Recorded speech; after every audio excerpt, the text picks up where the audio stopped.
discussing important issues with wit and perspicacity. Word of the day. Stephen A. Smith, Chris Cuomo, and me, your humble correspondent, let it fly about Donald Trump, the troubled Democratic Party, DEI, the corrupt media, on and on. Opinions flew and were challenged. Stephen A. and I disagreed on equity, but we did it in a friendly way. If you are a college, an employer, or anybody else, and you have an opportunity, and you're going to say, well, I'm not going to take the best person unless they're the right color, or they're trans, or they're this, or they're that. That's wrong. Great. Okay, period. All right. Wrong. May I retort? Sure. Hold on. I got him. Hold on. So there was no choir practice on the stage, people agreeing with everything. And the mixed audience was respectful, perhaps mesmerized because this is so rare. I don't know where the Three Americans concept will lead. I do know it's an important display.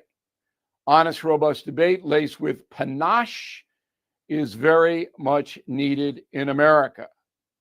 And the Three Americans delivered it. Back after this.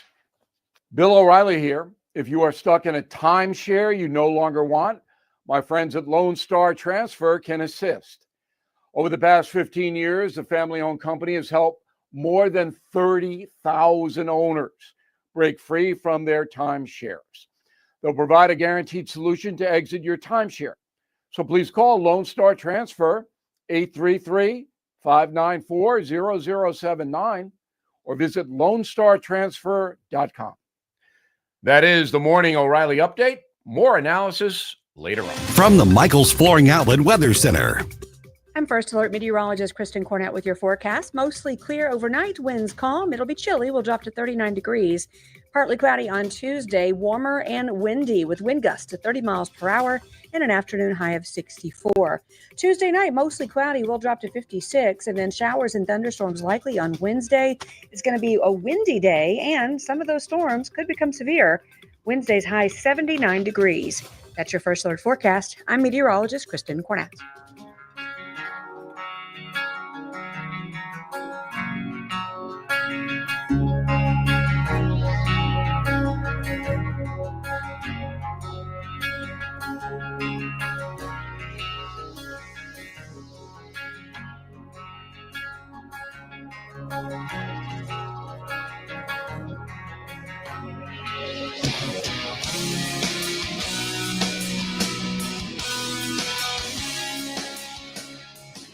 Get up, St. Louis. It's Mike Ferguson in the morning. Let's get the day started right. This is Mike Ferguson in the morning on News Talk STL.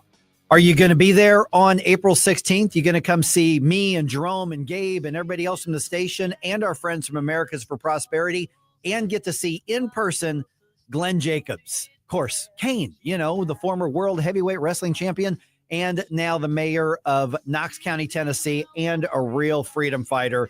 He's going to be here in person. NewsTalkSTL.com for more information. But we're going to get a preview of all that at 7:35. Glen's going to be with us here on the program. Hey, good morning. Happy Tuesday. The Missouri legislature now on the second half of their session, and a lot of big, important Second Amendment legislation moving through the process right now. State Senator Nick Schroer was on Monday's show giving us the update, and here's what he had to say. Man, big stuff happening, including the updates and bringing back the Second Amendment Preservation Act, dealing with red flag laws. You are full in on the debate and the work on a lot of this right now. What do you think it is in such a red state where it would be really easy to be tempted to say, we're pro 2A here. We don't need to worry about it. Why bring on a fight that the media will go after us and say, no, we're going to shore up. The Second Amendment means what it says, and our state law is going to reflect that. What are the bills right now that you see as still being on track to get done this year? Because I suspect Governor Kehoe will sign them. And most importantly, why is it so important to make sure that we get those done, when, we know the Second Amendment means what it says? Yeah, so there's four big gun pieces, and they're all being sponsored by the more conservative members or Freedom Caucus members. So you've got the Second Amendment Preservation Act, which a part of it is still held up in court. The Supreme Court could take this thing up, and no need for a legislative fix. But what we've done is taken the court's guidance on what needs to come out or what needs to be amended in their guidance or leadership whatsoever in the judgment, even though we disagree with them, and we're trying to make those changes. So that shouldn't be very controversial, because this thing got passed with much the wider swath previously, but with the Democrats, you never know what they're willing to filibuster. The second one is, I believe it's Senate Bill 77 of Adam Schnelting's, and that's the firearms on transit. Now, that is somewhat going to act as an omnibus Second Amendment bill, because the chances of getting two gun pieces across the finish line without a filibuster is very slim. And even though it makes common sense to you and I, these arguments as to why legal citizens should be able to conceal carry whenever they're on public transit or anywhere throughout Missouri, the Democrats see otherwise. They want to protect the criminals and not the law-abiding citizens. So you've got another one, stand your ground, which is going to flip the presumption there. It's a rebuttable presumption, but that's going to flip it to where the prosecutors will have to show that the person using the gun in self-defense really wasn't in self-defense. And then mine, which is going to be heard today, just a couple hours, is the Anti-Red Flag Gun Seizure Act. Now, let me go back to the stand your ground law, because there were a couple articles written about stand your ground, basically the premises expanding. I mean, it's right now it's your house, your vehicle, your property, basically. Is it just that presumption that you were talking about, or are there any other expansions that are proposed? Well, I think at its core, that's basically what it is, just flipping that presumption. So where prosecutors like Kim Gardner, and this was asked in committee, has this ever happened in the state of Missouri where, someone was attacked either for political reason? Yes. And he's on News Talk STL. You can hear him every Sunday. So we've got the McCloskey incident. We've got many others that we can aim at where that presumption needs to be flipped. And you shouldn't, after defending yourself and your property, have to go, plead your case in court and then try to get your guns back like the McCloskeys did. And what's your read on the legislature? I mean, let's be honest. What's your read on the Republican caucus? Are they willing to make this a priority, or at least move it through fast enough to where they can prepare for the last minute fights here in about a month and a half or so, or whatever it's going to be? I mean, what's the read on? Are they serious about getting these things to the finish line? Yeah, that's a great question. I think even though it is a lot better and the appetite for the Second Amendment bills is a lot stronger than in years past, even leadership. I've had many talks with Cindy O'Laughlin, who has indicated the reason she's streamlining these things through and fast tracking them through committee is because the people have spoke loud and clear that they want these things addressed. We've seen in New York the issues with not being able to protect yourselves on public transit, people being lit on fire, homeless people high on drugs trying to assault individuals. So, yeah, I think there is a big appetite. However, there's still the issue of the Democrat filibuster. And are there enough Republicans that are willing to say, look, I'm done with your arguments for, 4, 5, 6 days. You're just trying to kill this bill. Let's get it to a vote. We will see. And I think if that does happen, it's going to happen in the last few weeks. Yeah, see, that's the other thing is with that being such a priority issue for both sides, does that put pressure on you and the Republicans to say, let's move this now? Let's not do the thing where we wait and let it get Caleb routed. Yeah. Yeah, I'm always willing to have that fight right now, and I know that's one of the reasons we got the crime bill done as quick as we did is because we put our heads down and said, look, we'll sit here all day, we'll sit here over spring break until we make Missouri safe again, and part of that is allowing law-abiding citizens to protect themselves in their home and their car. So yeah, I think this anti-red flag bill that we're hearing today, that's going to get the usual suspects. Michael Bloomberg, Guns Everywhere, Moms Demand Action. We're gonna have them coming out. But yeah, I think we've got a solid footing to address this, like many other states are. I just wish that we could be the first to do this with the Second Amendment from time to time. Okay, you were the architect of Missouri's pro-life laws. I just want to, you know that, obviously, we know that. But for those who are new to the program or the station, once the Dobbs decision came in, that was the reason Missouri became the first truly pro-life state in the country. Obviously, the Rowden Amendment, Amendment 3, has changed all that. Planned Parenthood in St. Louis now says they have resumed killing in St. Louis. So we've got an additional, not just emotional, but very tangible reason to do something about it. Where does the so-called Amendment 3 fix stand right now? And what can we hope for? Because we're not going to be able to replicate the full pro-life laws we used to have. But what can we get done, even if we have to say, I don't like that it's not as good as before, but it's what we can get? Well, it's a two-prong approach. We can do both at the same time, but I think you absolutely have to send something back to the voters. In my districts and in District 2, St. Charles County, that's one of the issues that we hear constantly is what are we doing to stand for life? Because like you said, we went from no elective abortions to abortion on demand, abortion at any point in the pregnancy now in St. Louis and Kansas City. We hear that the House bill is going to get voted out of committee, hopefully going to come to the floor within this week or maybe next week. I know we're having meetings with Senate leadership today as the momentum is building within the Republican Party on the Senate side. It's like Republicans have all of a sudden, woken up now that, Caleb Rowden and all of the personal rifts are gone. But they want to see some action on this as well. So you have Senate Joint Resolution 33 by our good friend Adam Schnelting. He's worked with the Freedom Caucus in addressing many of these issues that we're going to have to jump over these hurdles when it comes to putting it back on the ballot. So hopefully this week we will know if we're serious about moving this bill or if the Freedom Caucus is going to have to stand up and take some hostages so we can protect life once again.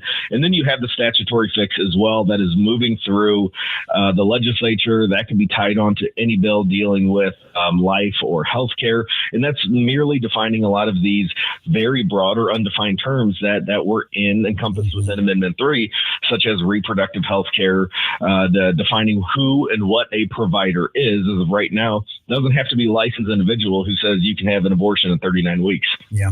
Let me just let you respond to what we hear all the time in the pushback, and you've seen them on your social media comments, and you've heard people say, why aren't you respecting the will of the voters? Missouri wants abortion. Well, I don't believe Missouri does want abortion, but or at least the majority doesn't. I mean, there are people who celebrate abortion. It's really sick. Yeah. But answer that, because I'm sure you're getting that constantly.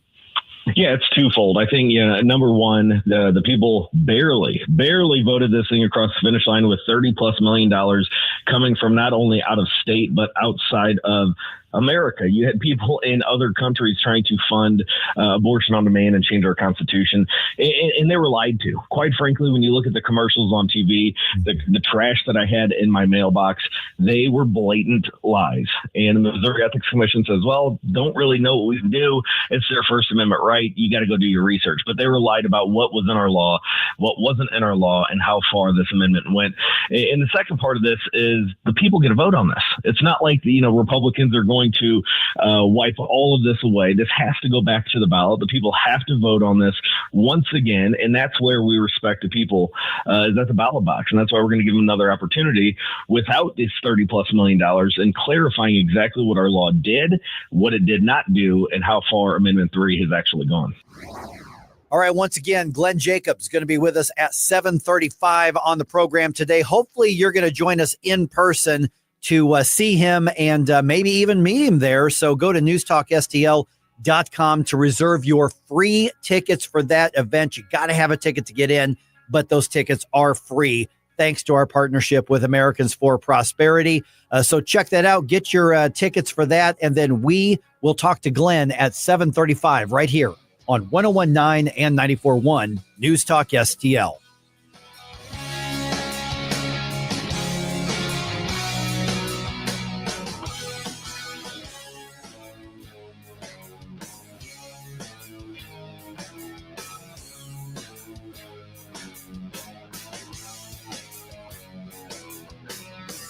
The news and talk Immediately, a big, beautiful tax cut bill that matters to St. Louis. get this passed, and you'll see the markets behaving better. You'll see the economy behaving better. This is 1019 and 94.1 News Talk STL. Springtime often means storms. Don't let a fallen tree ruin your day. Call Hanson's Tree. Look them up at hansonstree.com. Hanson's, your expert insured tree care specialist in the St. Louis region and well beyond. In addition to taking care of all the messes, they can take care of beautiful things as well. Organic mulch, tree trimming, grinding, and land clearing, green waste recycling. Let the expert arborist at Hanson's take care of all the tree care for your home or business. 24/7 at hansonstree.com, hansonstree.com.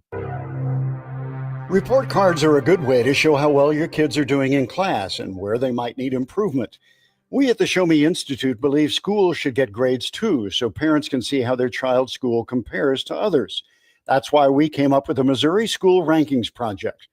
Click on the website moschoolrankings.org and it's all there.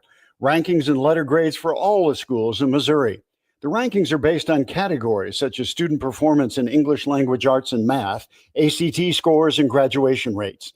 Then we take the rankings and come up with a grade point average, just like your child has. Each school and district has a grade, and the website is easy to use. And now we've added spending data for every district, so parents, taxpayers, and policymakers can see where the money is going. Don't you want to know how your child's school stacks up? Learn more at showmeinstitute.org. The Show Me Minute has been brought to you by Show Me Institute and Show Me Opportunity. The Napoli heritage of fine dining continues with Napoli Kirkwood. Napoli Kirkwood, now open. So add that to Cafe Napoli in Clayton, Napoli 2 in Town and Country, Napoli 3 in St. Charles, right next door to Napoli C. And don't forget about Napoli Brothers Pizza and Pasta in the district, Chesterfield Valley. All of those locations, plus now, open, Napoli, Kirkwood.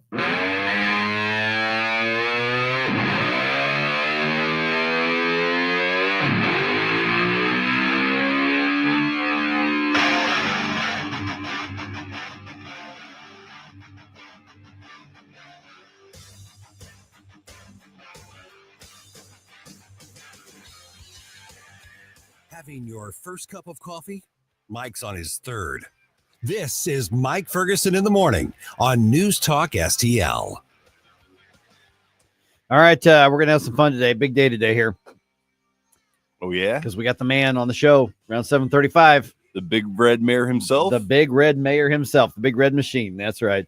All right, we'll get to that here in just a minute. But it's just stuff. It's okay if I take yours or destroy your stuff, as long as I call it protest, right? That's how that works.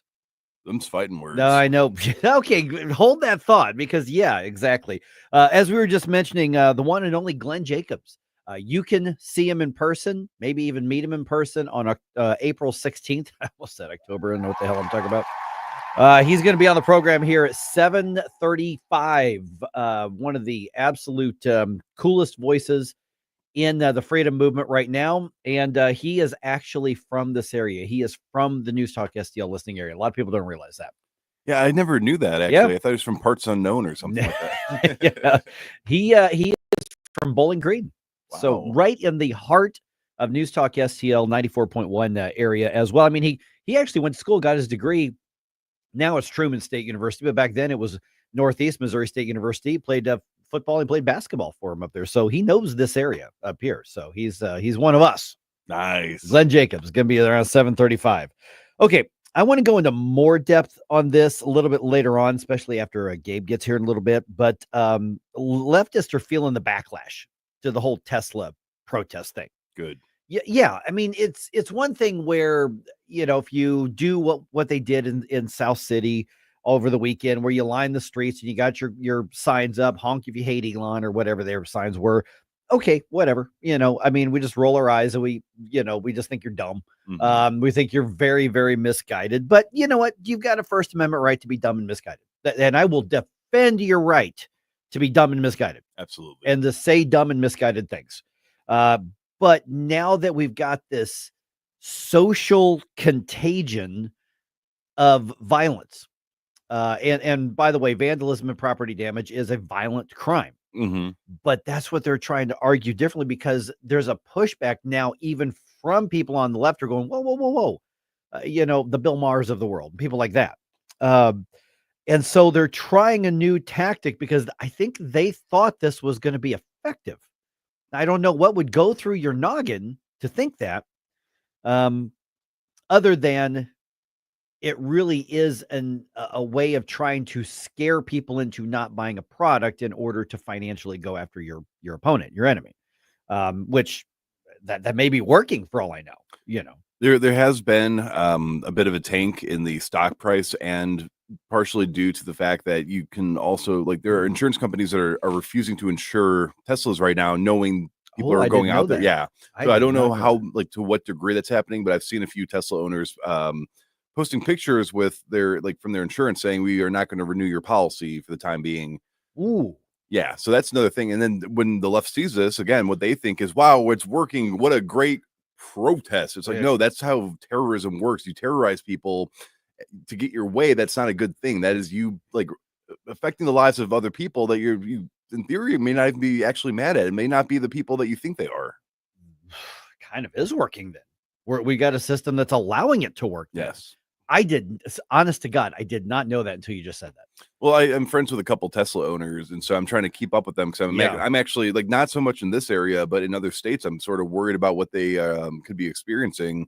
Mm-hmm. And it's all over X right now. My timeline is just, entire groups of people where it's like, hey, we've all been affected by this, so let's band together, sort of thing. And it's wow. I feel for them, man. Absolutely. Well, here's for instance, News Nation did they did a story on this week, and they caught up with one woman who was part of a protest. Now, she's not, from what I could tell, she was not accused of doing any terrorism or vandalism or anything, but she was asked about all of this. And by the way, she looks exactly like you think she looks. But here's part of what she had to say. Destruction of property is a perfectly viable source of protest. No harming humans, obviously. Yeah. Human life is sacred no matter whose it is. But property these are just things. These are just cars. Yeah, that's a new tactic I'm starting to hear from different people on the left. That sounds like a very unemployed take, because if you have kids, if you have a job you have to be at, if you do anything that matters, it's not just a vehicle. It is actually your way of earning income and having security. But Jerome, they have feelings that they want to express. That's more important than your child getting to school or somebody. Now that I realize their fifis are hurt, let's just overthrow the election and let Harris have it now. Well, I mean, precisely because people feel stuff. Okay, so 7 o'clock hour, I want to get into more depth on this. I'm going to be sitting there and churning over in my brain what you just about people getting notices that they're not going to have their Teslas insurance renewed, because I suspect those are not cheap policies. These are really expensive cars. Yes. To start with, that right there is some kind of sign that what they're doing is working. Well, that is successful on their part. That's part of the issue is that I mean, and I understand from an insurance standpoint, if I knew that everybody driving or buying a certain type of house is going to have a person come and destroy the house, then of course it's like, well, does that really make financial sense? But that's the problem with this, is that in their mind, that shows it's a successful quote unquote protest, rather than you can terrorize people into giving into your demands. Yeah, I want to follow up on that. Okay. I absolutely want to follow up on that. It's interesting. I saw this article on Fox 2. Guess what happened yesterday at Busch Stadium? Lowest ever attendance for a home game. Ooh. Yeah. Now that's what they're saying. I've been to a couple of games in the past where almost nobody was there because it was just horrible weather. I was at a game last season actually, and it's funny because I was up in like the Cardinal Club suite area. One of our friends was in town, and with his kids, he's like, "Hey, I got an extra ticket. You want to go?" Well, heck yeah, that's where you get the buffet and it's all you can eat and everything that goes with that. But it was a miserable day. I mean, it was cold, it was rainy, it was a mid-afternoon game on like a Tuesday or something. Like, it was the last game of the season. They play it early in the day so the teams could get their travel days the next day. And it's funny because you look around and it truly was, if I didn't have the option to go inside on the suite, I would not have gone to the game.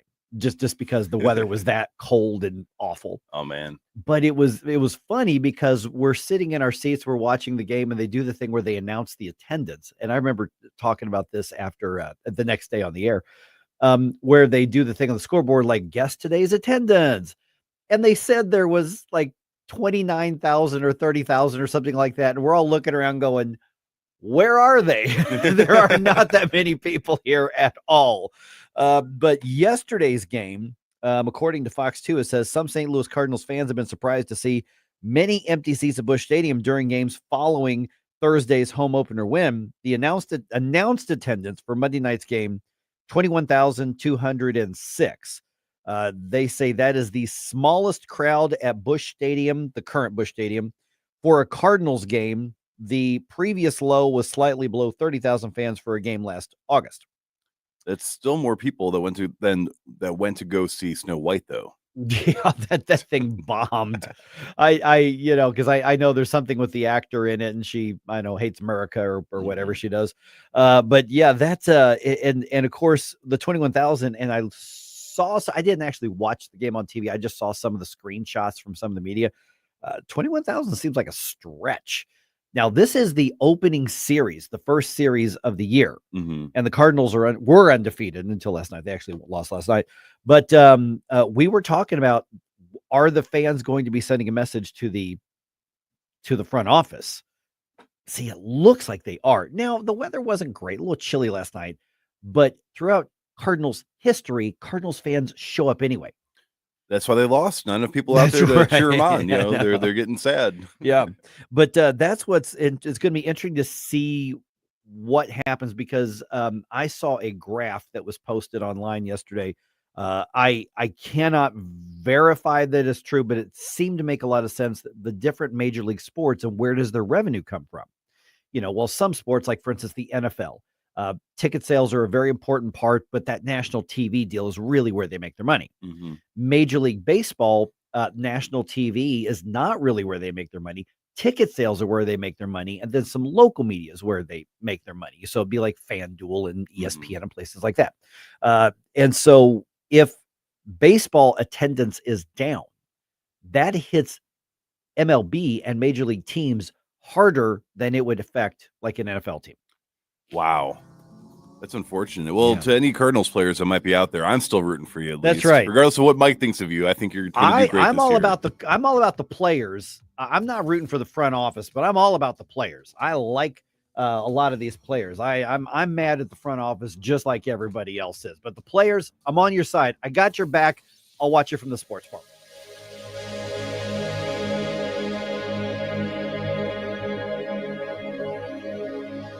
Jamie Allman here, tossing and turning over retirement worries. You're not alone. 3 out of 4 Americans share your concern about having enough saved. But here's the thing. A comfortable retirement isn't out of reach, even if you're planning for 30 or 40 years ahead. Every day, Jeff Portman from the Gemini Wealth Group helps people avoid the critical mistakes that could derail their retirement. Build your path to financial confidence. Visit GeminiWealthGroup.com or call Jeff directly at 314-888-0123. Securities and advisory services offered through LPL Financial, a registered investment advisor. Member FINRA, SIPC. Hey, it's Vic, and something huge is going down. This Friday, April 4th, Save On Liquor and Wine in Chesterfield is throwing a party of the year. We're talking all day, from 9 a.m. to 11 p.m. Free tastings, a sizzling food truck, giveaways, raffles, new friends, and drinks. Ken and I will be broadcasting the show live on Friday from the grand opening of Save On Liquor and Wine in Chesterfield on Chesterfield Airport Road. Visit the new Chesterfield Airport Road location today, one of our many stores across Missouri and Illinois, or at SaveOnLiquor.com. It's that time of season when families, businesses are moving. For local or long distance, I endorse McGuire Moving. Get a date set soon before the schedules are booked. 314-241-0600. 241-0600. McGuire is constantly giving back to our veterans, such as support dogs for our brave. So with McGuire, you're getting excellent service and helping our vets. McGuireMoving.com. Sievers JCB, a trusted leader in agriculture and construction. Connect with SieversJCB.com and browse their inventory or stop by and let them show you the capabilities of the JCB lineup. Telebooms, skid steers, loaders, forklifts, excavators, backhoes, and more. JCB has pushed diesel to its limits with machines that now emit 50% less CO2. JCB's new Icon software system will blow your mind, offering iConfigure, iConnect, and iControl. Learn more at SieversJCB.com. KLGY HD3 Clayton, K270BW Belfast, KNBS Bowling Green. This is News Talk STL at 1019, 94.1, and always streaming at newstalkstl.com. News this hour from townhall.com. I'm Rich Thomason. It's Election Day, special elections in a couple of states. Florida voters going to the polls today, deciding 2 congressional races. The 1st district seat that was held by Republican Matt Gaetz is up for grabs. In the 6th congressional district, voters will fill the seat left vacant when Republican Michael Waltz took the job of Trump National Security Advisor. In Wisconsin, huge amounts of money from all over the country have poured into a state Supreme Court contest. The race has national implications. It could determine the fate of the Trump agenda. Trump endorsed conservative Republican Brad Schimmel and Democrat liberal Susan Crawford vying for an open seat on Wisconsin's highest court. This week, the Senate's taking a closer look at judicial activism, the issue of nationwide injunctions like those issued by federal district courts against Trump executive orders. Universal injunctions have been in the news after several were issued against President Trump's executive orders, most recently against the deportation of Venezuelan gang members in the U.S. illegally. A hearing is set to take place before the Senate Judiciary Committee on Wednesday. Chairman Chuck Grassley says new laws will probably need to be passed to limit the use of injunctions. He says the changes should include limiting a judge's ruling to the issue before the court and for the parties involved, and only for a limited time. As he puts it, judges are to decide cases and not to be policymakers. Bob Agnew reporting. The Trump agenda advances tomorrow. The president will be announcing a tariff plan that will roll back the unfair trade practices that have been ripping off our country for decades. He's doing this in the best interest of the American worker. White House Press Secretary Caroline Leavitt. Separately, auto and auto parts tariffs are scheduled to kick in on Thursday. President Trump says that those tariffs have already been having a positive impact on American manufacturing. On Wall Street this morning, stock futures are lower. More on these stories, townhall.com. The words you are about to hear are taken from letters sent in by members of the Trinity Debt Management Program. Dear Trinity, today I'm making my final credit card payment. Before I came to you, I was in a constant state of anxiety and panic, but now there is hope for my family's financial future. Working with Trinity made me understand that I'm not alone. You really do help people. Your kindness will never be forgotten. Without Trinity's support, I would not have achieved my lifelong goal of becoming debt-free. We saved a lot on interest and penalties, of course, but the reward was the gift of human kindness. Trinity has carried me through a very difficult time in my life. You're amazing. I used to feel so anxious and hopeless. Now I feel grace and peace. God bless Trinity as you continue to help others become debt-free. If credit card debt has you down, call Trinity at 1-800-990-6976. That's 1-800-990-6976. From the Michael's Flooring Outlet Weather Center. I'm First Alert meteorologist Kristen Cornett with your forecast. Mostly clear overnight, winds calm. It'll be chilly. We'll drop to 39 degrees. Partly cloudy on Tuesday, warmer and windy with wind gusts to 30 miles per hour and an afternoon high of 64. Tuesday night, mostly cloudy. We'll drop to 56, and then showers and thunderstorms likely on Wednesday. It's going to be a windy day, and some of those storms could become severe. Wednesday's high 79 degrees. That's your First Alert forecast. I'm meteorologist Kristen Cornett. This hour of News Talk STL brought to you by Chris Cooper and Serenity Wealth Management. Discover little-known strategies that could be the difference between choosing the care you deserve or having someone else decide it for you. Get a free copy of Chris's book at serenityltc.com. Here's a great way to save money on your prescription medications. If you take Viagra or Cialis, we can give you a way to pay as little as $2 a pill. Compare that to prices as high as $60 per tablet. These pills work for men and women to improve their sexual performance. And now for the price of 2 or 3 pills, you can get nearly 100. There's no need to pay expensive prices for Viagra or Cialis. Call now with your prescription and pay as little as $2 a pill. We offer 24/7 service and always free delivery and confidential packaging. Change your life for the better and have fun. Call Pharmacy Shop 24/7 to get generic versions of Viagra or Cialis for as little as $2 a pill, plus free discreet shipping. 800-631-2030. 800-631-2030. 800-631-2030. That's 800-631-2030.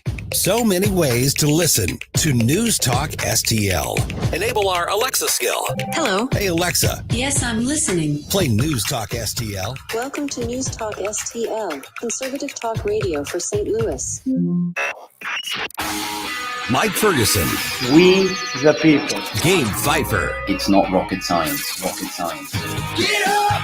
Get up! Can't you hear the alarm? Get up! Get up! Mike Ferguson in the morning on News Talk STL. All right, you know what? It's just stuff. Leftists are trying to argue that they have the high road in their violence. Really? Yeah, I originally I thought, literally up until about 10 minutes ago, I thought, okay, so they're getting the backlash, not just on social media, but even among some of their people. And so now they're trying to find a new way to explain this. And we're thinking, why on earth would they keep moving forward and keep doing this? It's like a social contagion. Yes. Because we're seeing more and more and more and more of it. But Jerome picked up on a couple things that he has found some documentation for that may point out what the actual strategy is. And it's not just mindless terrorism. It is planned and thought out terrorism. Right. Yes. Targeted vandalism, unfortunately, appears to have some work. And that's why I hate that argument is it might just be stuff, but it's not your stuff. Right. So one of the things, this is not the exact one that I saw earlier, but it's essentially the same notification on some of the Tesla owners are getting. And it's a notice of non-renewal for auto insurance against liability and physical damage. Yeah. Yep. So we've got that a little bit later on today. We're going to follow up on that. So, conservative media, we tend to take the approach. I say we, I mean collectively across the country. Yes, we tend to royal we. Yeah, we take the approach that the other side is just mindless and dumb and stupid, and we're the smart ones, they're the dumb ones. That's not always the case. They can still be wrong, they can still be evil, but that doesn't necessarily mean they're dumb, and we need to be aware of that. Absolutely. All right, so we've got that a little bit later on today. Guess what day it is today? Guess what day it is? What day is it? Election day. On the Illinois okay. on the Illinois side. I didn't know that. Okay. And also lots of sportsy stuff happening in town tonight. It is 6:07. Let's go ahead and get started with the news dump. Wake up, America. It all worked out. They got all the news. The morning news dump. All right, the FBI, as you probably know, recently announced a task force to crack down on the growing attacks on Tesla vehicles and now increasingly Tesla owners. FBI Director Kash Patel says the vandalism is considered domestic terrorism by his agency.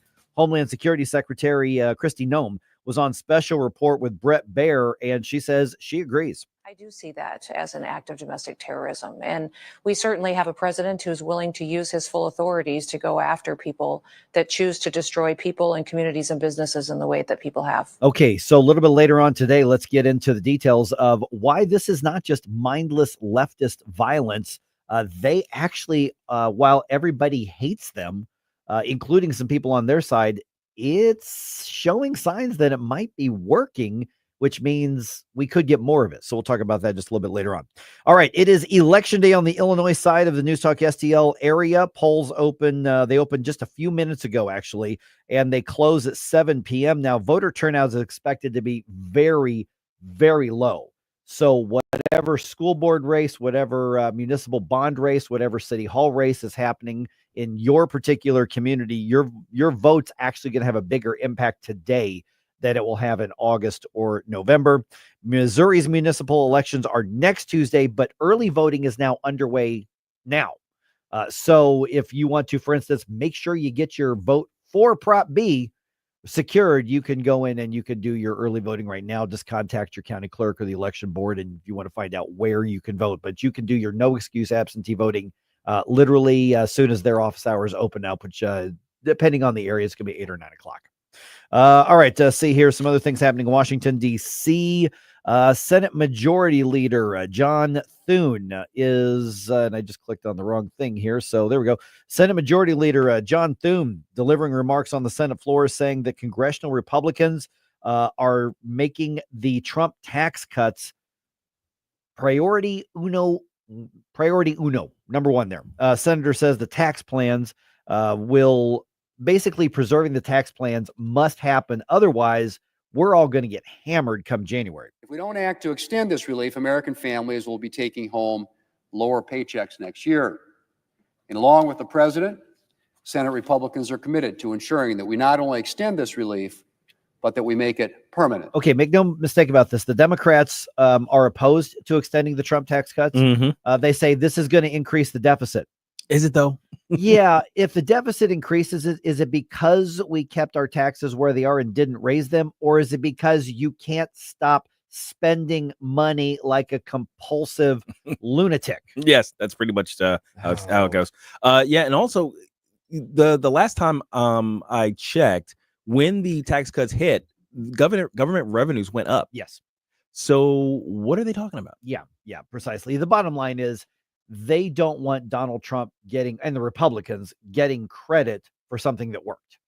They would rather burn it down and say, look at how bad things have gotten since the Republicans took over. FYI, that means raising taxes on everybody, because those tax cuts affected basically everybody in the country. Do you remember when those went into effect? Because I think a lot of people were so used to this being concept and soundbite wars, and we never actually feel it. We just argue ideologically and conceptually.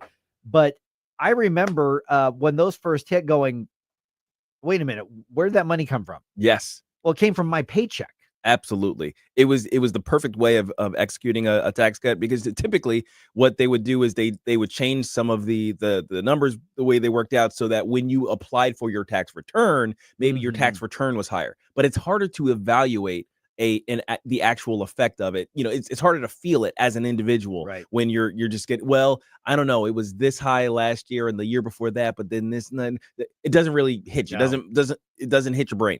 But when your check goes up, that's what happened, because they changed the tables. And they it changed the also holding reminded tables. everybody, oh, you've been taking out a lot of my money from me. And now, because this isn't my money, this isn't the government didn't give me something. This is what I should have been getting from my own check. Yes, that's the other half of it, Yeah. because people regard the tax return as though the government is giving them money, Right. as opposed to the government is returning their money. Right. But when you get your check, that is your money, right? So it's very much a psychological game. So I'm really glad for the way they executed it. And look, everybody's going to feel it if it changes, because it would necessarily change the withholding tables back to pre tax cut land, and that nobody wants to be there. So let's make no mistake here. Republicans have the numbers to make these tax cuts permanent and preserve them.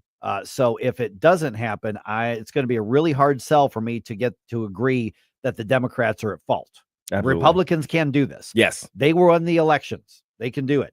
All right. Let's see here. Astronaut Sonny Williams and Butch Wilmore, as you know, back on Earth, and they're walking around again and doing media interviews and things like that after being stranded on the International Space Station. Speaking with Fox's America's Newsroom, Williams described the inherent challenges involved in sending people into the great beyond. Putting people on spacecraft and launching them into space for extended period of times, it's hard. It's not just, here, jump in, go up, and come back down. It is taking you to a destination with a rendezvous. That's hard. Whatever. I don't buy it. Anybody can do it. Wait, just call us Space Uber. So it's rocket science? It's rocket science. Yes. That's literally what we're talking about. It's rocket science. Yeah, remember. And they actually were very, very grateful to, and in a non-political way, grateful to obviously Elon Musk and Donald Trump for going to get them. I think Fox tried to bait them into doing, politics. Yeah. And they were like, no, yeah, they didn't, but they were made it very clear. It was very sincere. That's good. In the interview, not necessarily political. And I know you're thinking, what, Mike? People who get in politics aren't always sincere. What are you saying? Come on. Yeah, I'd rather sometimes, it's not the way to go to kind of drag people into making a fully political partisan statement or things like that. Just let them be happy for being on Earth again. Right. All right. Washington University announces their commencement speaker for the end of this academic year. Okay. All right. Anybody want to guess? Because with WashU, it could be anything, right? I mean, it could be Bernie or Chay's dead, so that invitation is gone anyway.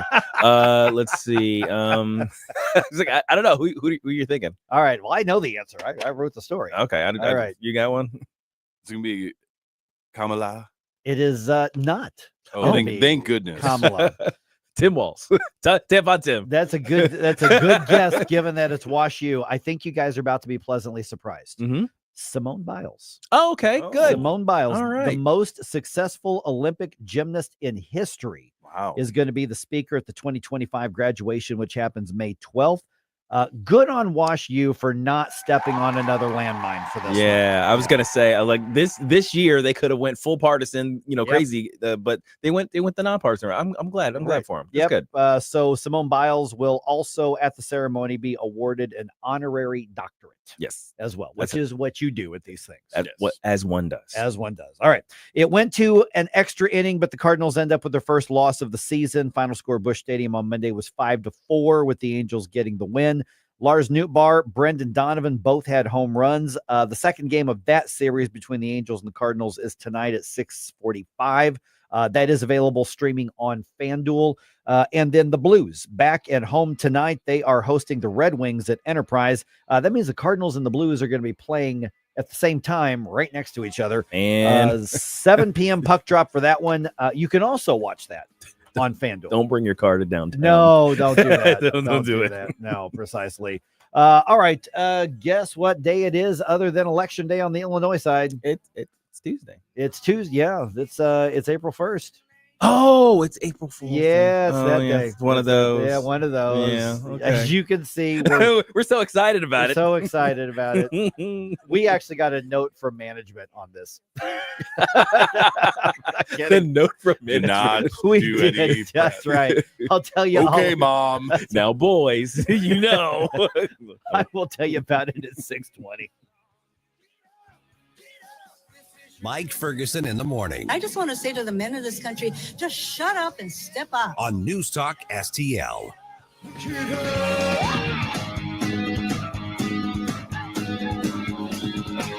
Tony Colombo here for the Farmers Co-op Old Town Country Store in Old Town St. Peters, where they have a huge selection of products and services for your yard and home, including a full line of lawn and garden products, a full line of products for animal care, and that includes anything from livestock to the family dog or cat. They'll fill any size propane tank for about half the price of a new one, and so much more. Visit them in St. Peters on 2nd Street, right behind the QT at 70 and Mid-Rivers Mall Drive, and check out all their products and services at oldtowncountrystore.com. Experience the exhilarating atmosphere of a Cardinals game. Join the sea of red and the wave around the stadium. Feel the rush of excitement as a home run lights up the sky with fireworks, bringing the whole ballpark to their feet. Nothing beats the thrill of watching the Cards get the W with the final out at the plate. It's more than a game. It's an experience. Visit Cardinals.com for tickets and info. St. Louis Cardinals for the Lou.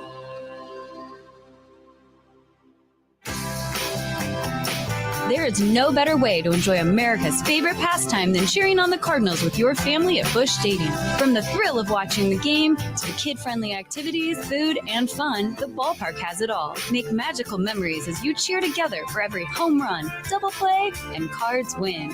Your family's summer tradition starts here at Busch Stadium. Grab your tickets today at Cardinals.com. St. Louis Cardinals for the Lou. This hour of Mike Ferguson in the morning is brought to you by Stifel. Request a portfolio review from your Stifel financial advisor at stifel.com. That's STIFEL.com.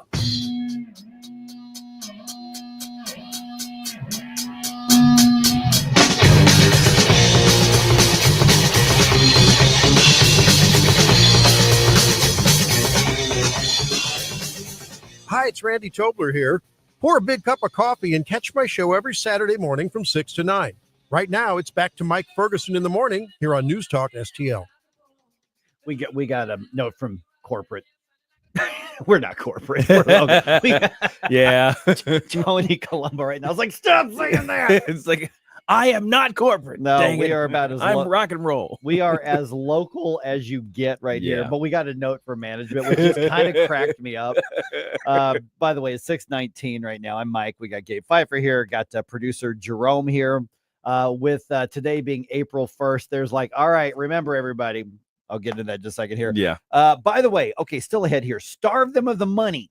You know, we hear about follow the money. Mm-hmm. So now you've got the Trump administration sort of flipping that around and starving them of the money. So Mhm. there's nothing to follow.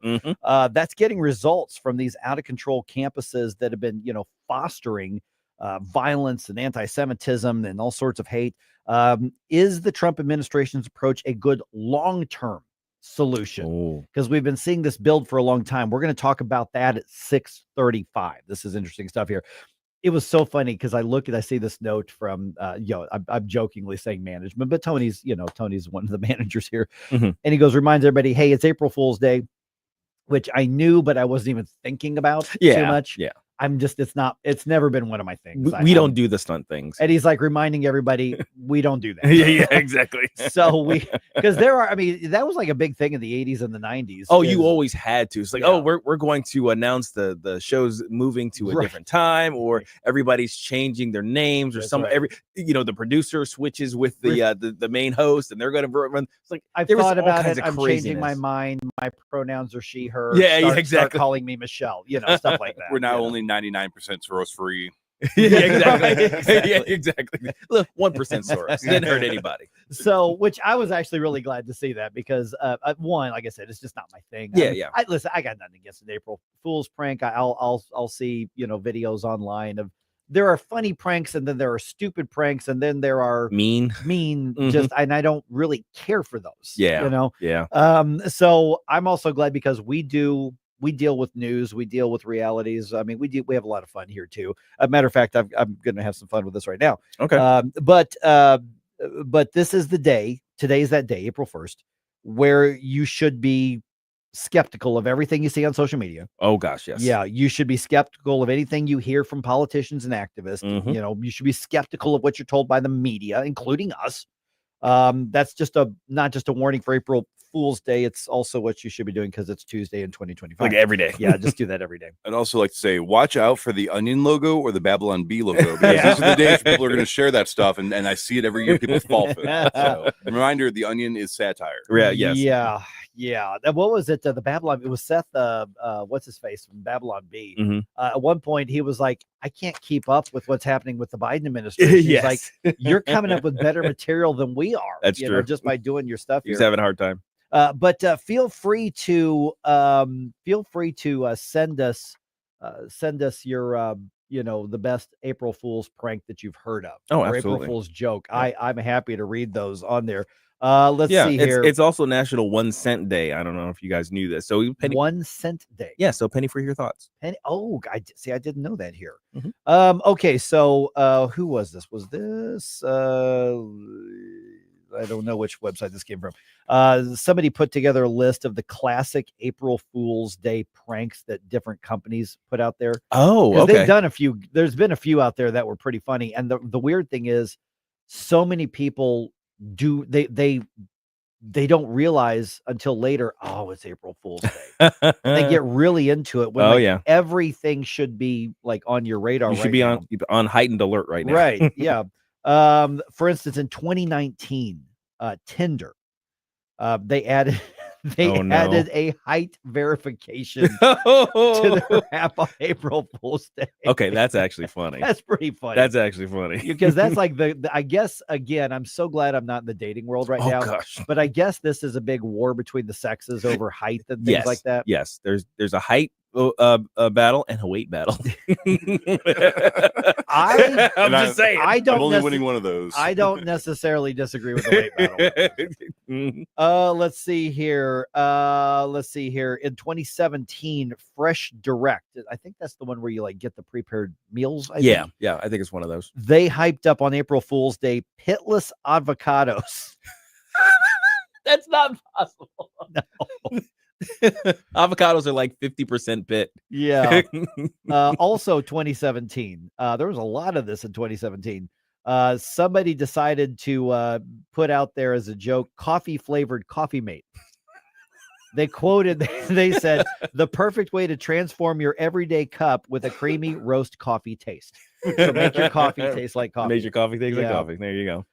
Let's see here. 2017, the Milwaukee, I gotta give credit because this is a government one. The Milwaukee County Transit System offered customers a new, and I'm quoting here, nonstop daily bus service from Milwaukee to Japan. Well done, man. Oh, I'm trying to figure out how they solve that Pacific problem. Oh my goodness. Let's see here. Yeah, there's a couple of these that they're okay. I kind of remember this one. 2017, Coca-Cola. They announced a new variety, saying that it was a small shot of helium in it that creates a squeaky, high-pitched effect on the drinker's voice. That's funny. Yeah, that would be fun, actually. Yeah, really. Did they run a commercial with that? I see. I remember hearing about that. So I they feel might like have. I feel like they ran a commercial. Oh man, squeaky voice celebrities. Let's see here. Burger King, and also, man, there's a lot of this in 2017. Burger King started advertising, saying that they were launching a Whopper flavored toothpaste. See, that sounds like a not today Satan story. That's what that sounds like right there. Oh my gosh. Oh my goodness. Also, same year, 2017. This is the last one from 2017. Hulu. I do the free version. I don't pay for Hulu. Do you guys? I mean, Is there a free version? You know, of Hulu? come to think, but I think I do. I think we do pay for Hulu. Yeah, I think Hulu is a subscription only. Yeah, they haven't been free in quite a while. Okay, well, yeah. So maybe I do. Maybe I do pay for but that. they bundle it with everything else. So That's you probably get it for free with something else. Yeah. So Hulu poked fun at Americans' attention spans, which keep dwindling. Yes. They said they were launching a new service called Who. That just shows 8-second versions of shows. Okay. You know, sometimes it only takes 8 seconds to realize it's garbage. So, you know, what's funny is that, there was somebody out there, and I'm going to stereotype, but somebody in their 20s that was like, oh, that would be awesome. Oh, you mean you were kidding? Oh, man. Squirrel. Yeah. Oh, my goodness. Let's see here. 2015, Samsung. They decided on April Fool's Day to introduce the world's first smart knife, the Galaxy Blade Edge. It was a knife with smartphone capabilities, they said, and they were hyping it as the ultimate cooking companion. I actually like that. just wire up everything in the kitchen. In 2015, when you clicked on a Google Maps link, you started playing the arcade game Pac-Man on Real City Streets on their Google Maps. Oh, I remember that. That was awesome. That's pretty funny. Yes, that's actually great. Oh my goodness. Let's see here. That should just be a permanent fixture. Yeah, really. Yeah, you should be able to do that. Let's see here. 2015, Amazon.com reverted its homepage to the look and feel of the page on April 1st, 1999. Oh my gosh, really? Yeah. So somebody still had that. I missed that one out there. Yeah. Somebody else made a list of quick, easy, harmless pranks. Okay. Not that I want to give you ideas for the delinquency here. Let's see here. Cover your face in red dots, then get into a crowded elevator and say, well, this will teach me for not getting the measles vaccine. Wow.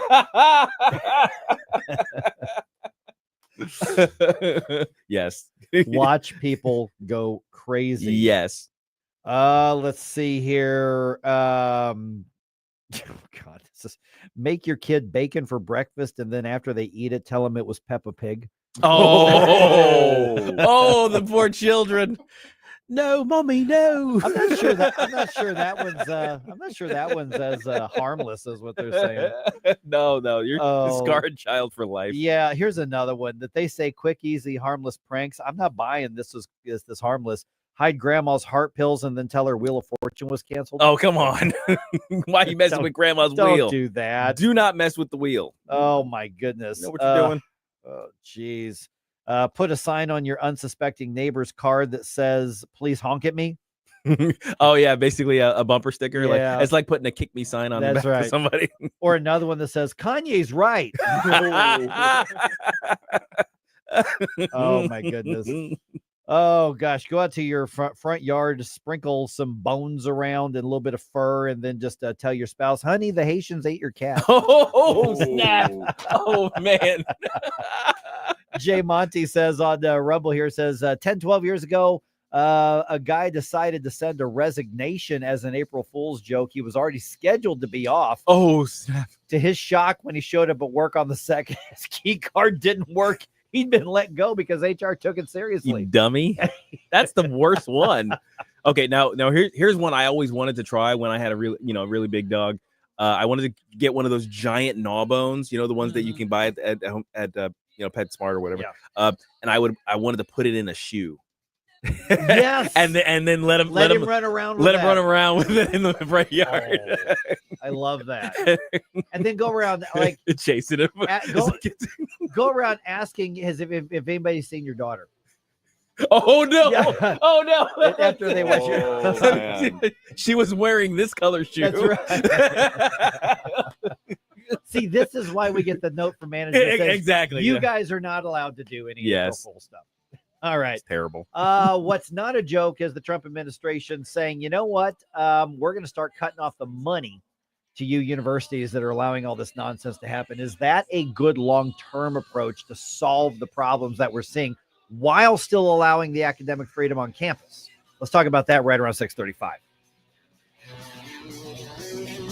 Mike Ferguson, Gabe Pfeiffer, Mike Ferguson in the morning. We give you news, analysis, opinion, and more. Only on News Talk STL. Tim Jones and Chris Arps in the afternoon. At 5:20, we'll speak with Newsmax host Wendy Bell. You've seen me on her show. Now she'll be on mine. Tim Jones and Chris Arps. Weekdays at 4 on News Talk STL. From the Michaels Flooring Outlet Weather Center. April coming out of the gate with dry weather today, partly cloudy, a high near 63, not bad, but turning a little breezy. Winds pick up out of the southeast at 10 to 20, gusting at times 25 to 30 miles per hour. Cloudy tonight, steady or slowly rising temps, bottoming out around 58, and then tomorrow, be ready. Rain and thunderstorms. Some of those storms could be severe. Wind, hail, even tornadoes, all on the table. Windy and warmer with a high of 78. That's your first alert forecast. I'm meteorologist Matt Chambers.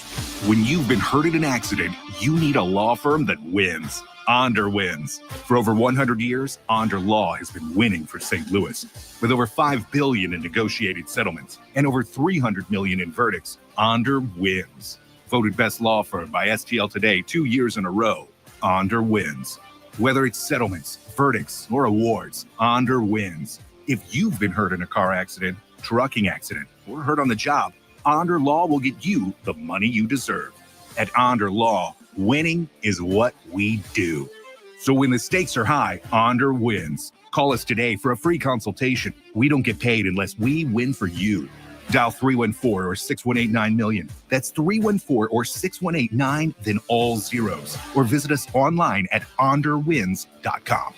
The choice of a lawyer is an important decision and should not be based solely on advertisements. Past results afford no guarantee of future results. Every case is different and must be judged on its own merits. Remember those magical moments in Mom's kitchen? The heavenly aroma of fresh baked cookies? At Trolley Stop Bakery in Chesterfield's Forum Shopping Center, our co-op of talented bakers has been perfecting that homemade magic for 4 decades. From the gooeyest cookies in town to custom pies, cobbers, and cakes, everything's made from scratch, just like Mom and Grandma's recipes. Need that perfect corporate gift? We ship our famous cookies nationwide.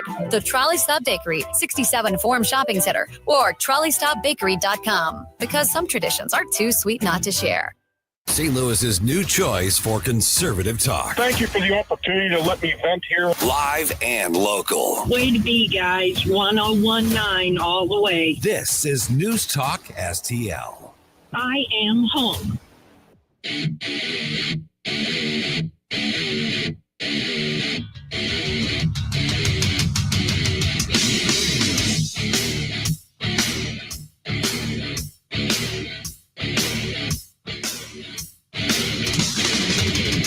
On campus, college and university campuses, we are supposed to have lightning rod discussions. We are supposed to have controversy. We're even supposed to have some level of protest. That's normal in a place where young people lightning rod discussions. We are supposed to have controversy. We're even supposed to have some level of protest. That's normal in a place where young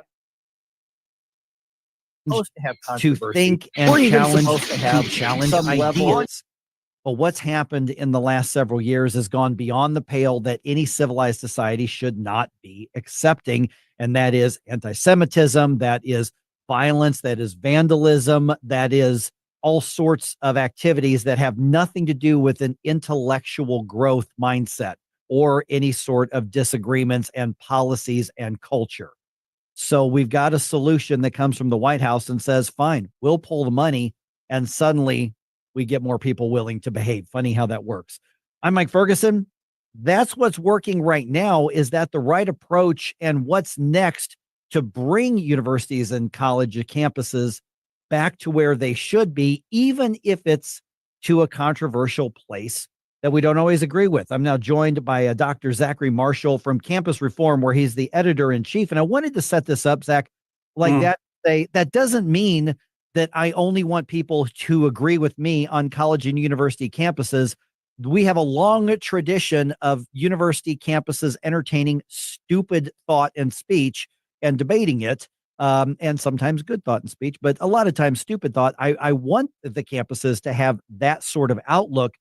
But what's the difference, and how do we know it's crossed the line to the point where we have to say, all right, that's enough, we're reeling this back in? It's crossed the line when people go to the hospital over speech that the other side doesn't like. And that's what we saw last year at Columbia University when anti-Semitic protesters took Hamilton Hall hostage. They sent janitors to the hospital who were just trying to clean the building on their minimum wage salary. And that is the issue that we're fundamentally trying to work on here at Campus Reform, and as well as all the other conservative activists and journalists in the country, is that we want a higher education system where people are allowed to vigorously disagree with each other and there be really controversial hard truths being said in classrooms, in lecture halls, at events, and then people are okay with that and they go to their dorms at night. That's what college used to be. But instead we have mass protesters at campuses around the country, intimidating and harassing and in some cases assaulting people because they don't like what the university, other students, or what professors are doing. And Columbia University is really the bullseye of this entire problem. Yeah, they were talking real tough for a little bit, and then the administration followed through and said, we can pull $400 million plus of your funding, and suddenly they weren't quite as tough, and they've decided, okay, we need to make some reforms, and we need to start cracking down on the violence and on some of the criminal activity that's happening out there. Is this a good first step, or is this the solution to a lot of these environments that become completely out of control, seemingly with the endorsement of the universities or the college's leadership? This is really a watershed moment for two reasons. And the first one is a really positive step.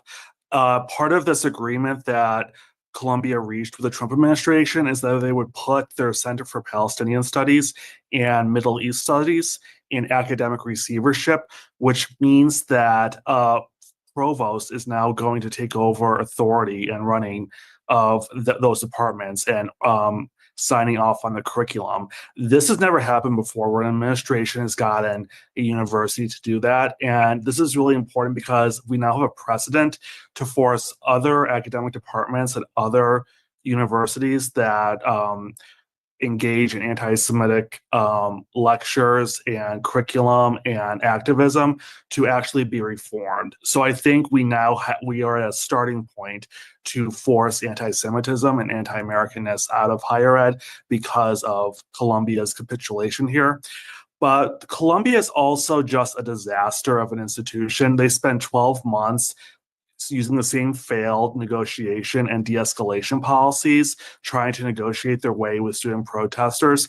That didn't work. At their sister college, Barnard, in Manhattan, they held a dean hostage because they didn't like what she did to two students she expelled who were anti-Israel activists. They held the dean hostage in her office and wouldn't let her use the bathroom. And just this morning, we learned that Columbia University president may have lied to the Trump administration about whether or not they will enforce mask bans on campus. That was also part of the deal.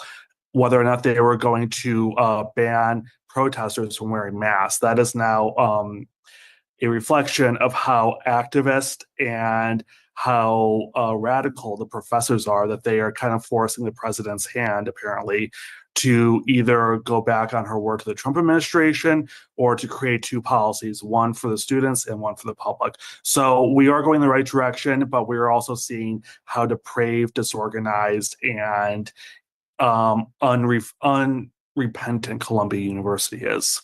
And you mentioned that that's just one. I mean, there are many others with the mindset. Columbia just happens to be in the news because of all the nonsense that's happened. But a bigger, longer-term question, and we're visiting with Dr. Zachary Marschall, the editor-in-chief of Campus Reform, and that is, how do we gain control of all of this while still allowing controversial speech, while still allowing robust debate, while still allowing academic freedom? Because I don't want the backlash to be so much to where we say, well, only things I agree with are allowed. Part of freedom of speech and part of academic freedom is you get to say things I think are wrong or I think are stupid. We have to use the free market, and that is what is happening when you have the Trump administration taking away money, whether it is at Columbia or they even took away money at University of Pennsylvania over the university's refusal to protect women athletes. They're withholding $175 million in federal funding. And that threat was used successfully in Maine. And the Maine public universities there will now be protecting women athletes and keeping men out of women's sports because of threats of federal defunding. So when you take federal money out of universities, the universities then have to pay the bill for all their research and all their operations. And this is really the way forward. The top 20 universities in this country have nearly $1 trillion in their endowments, which is money they have invested in stock portfolios, and they use the interest every year to pay for operations. So this is, again, part of the free market solution. They can use that money to decide what they're going to fund and how they're going to prioritize research. Not everything needs to be funded. There's a lot of crazy research Campus Reform is reporting on, including transgender mice and racism in animals and young children studies that really just push leftist agendas and narratives. So I think universities need to slim down, use their own money, and when they're forced to actually be accountable fiscally and morally for their own actions, that's when you'll see a more even-handed and depoliticized approach. And the first step to achieving that reality is to defund the universities.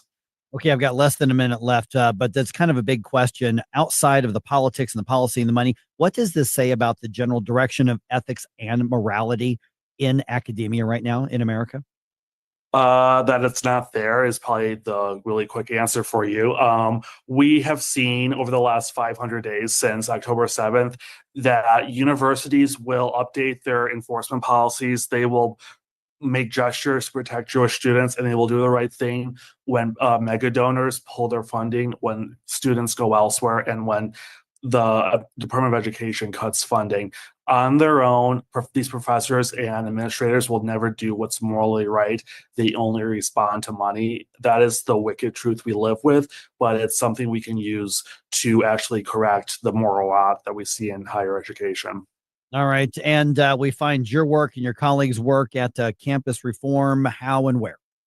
Campusreform.org, and then our X and YouTube handles are at Campus Reform. All right. Dr. Zachary Marschall, editor-in-chief of Campus Reform. Hey, appreciate the conversation. We're seeing it on the news every day, and it's good to get the what's it all about sort of focus on this. So, Zach, thank you so much. Really appreciate it. Great to be here. All right. Got some thoughts on that? 314-912-1019. I mean, you look at some of the absolute craziness that's out there is that, for instance, Jewish students not being allowed to walk through campus. We saw that at UCLA. Jewish students not being allowed into classrooms. We saw that in New York as well. So we've got outright anti-Semitism that isn't just about freedom of speech or academic freedom.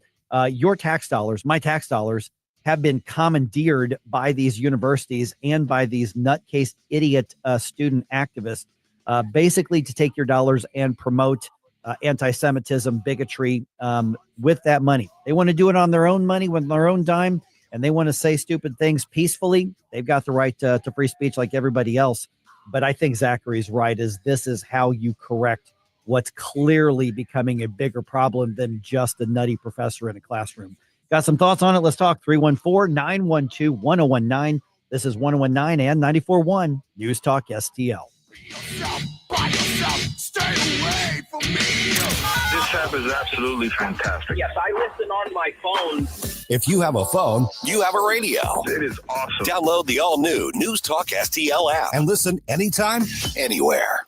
Attention St. Charles, looking for a local spot that satisfies all your cravings? Mario's Donut Restaurant is your place to go for breakfast, lunch, and dinner. From mouth-watering sandwiches and omelets to delicious gyros, Mexican dishes, salads, and wraps, we've got it all. And don't forget our famous donuts. They're so good, they'll make your eyes glaze over. Dine in or carry out, our friendly staff is ready to serve you with love and care. Mention News Talk STL when you visit. Call 636-447-4515 or visit mariosdonutrestaurant.com. Mike Ferguson here. Retirement should be a time you can relax. No more stress from work. But there's one thing you can't forget about when retiring. That's your money. Do you have enough saved to fund your income for life and keep up with inflation? How will you claim your Social Security benefits? And what about long-term care?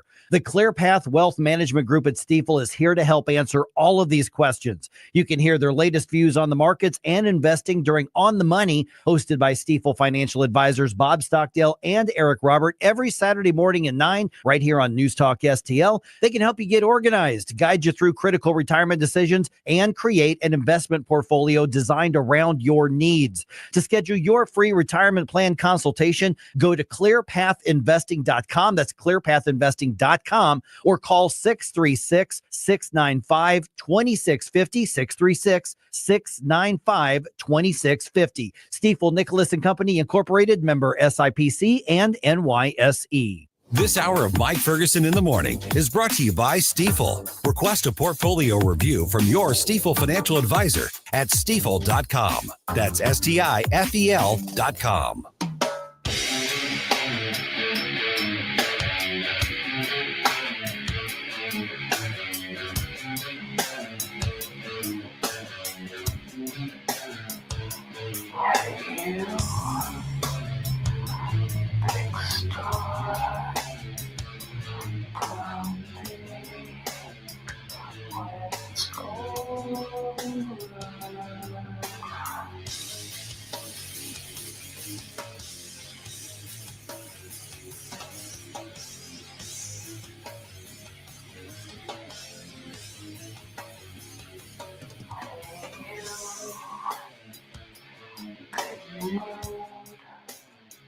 Hey folks, Jamie Allman here, waiting for you for the 3 Martini Lunch, the Common Sense Radio, the Allman Report on News Talk STL. Now back to Mike Ferguson in the morning.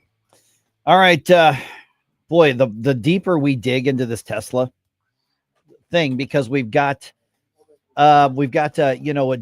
this kind of, I'm not going to say new angle. We probably should have seen this coming. Yeah, I think so. Because we sort of have just taken the position that this is immoral, this is wrong, this is criminal, and that's all correct. But we didn't really stop to ask the question, but is it working right for them? That's a big question. And it might be. So we're going to follow up on that here in just a little bit as well. It is 6:48 right now. I mean, they're arguing, hey, it's just stuff. So they're actually trying to take a moral high ground. And then the much bigger question is, okay, if this is what we allow to become the new normal, and by the way, we have systems in place now, insurance and others, that are kind of letting them succeed on this. So we'll explain that in a little bit as well. All right, let's go ahead and dump some news on you here. The morning news dump. Are you joking? Is this a joke? Listen, folks, the morning news dump. All right, and let's start there. The FBI recently announced a task force to crack down on the growing attacks on Tesla vehicles. FBI Director Kash Patel says the vandalism is, according to his agency, being considered domestic terrorism.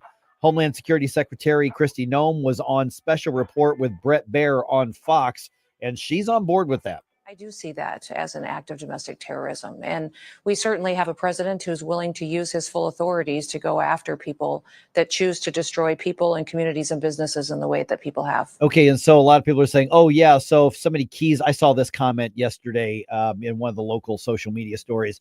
In the comments, somebody goes, if somebody keys my Kia, they're not sending out, federal law enforcement to investigate it. I guess we know why. It's just Donald Trump's buddy. Oh, come on. No, that's not why. It's because it's obvious organized attempts to intimidate people specifically. It's not that girl you cheated on. Correct. I'm just saying. Well, here's the thing too, is if the right had banded together and just destroyed every pride flag that they saw on somebody's home, they would be the first ones screaming, this is terrorism, this is intimidation, this is bad. Yeah, didn't somebody get like a similar charge for peeling out on a pride display in a street or something like that because somebody it was a hate crime. Yeah, it was a hate crime. You were charged for a hate crime for putting track marks in the road, right? Because it happened to be painted the pride stuff, and yet somebody can come along and slam into your $60,000 vehicle, and you're like, well, no, no, that's bullcrap. Yeah.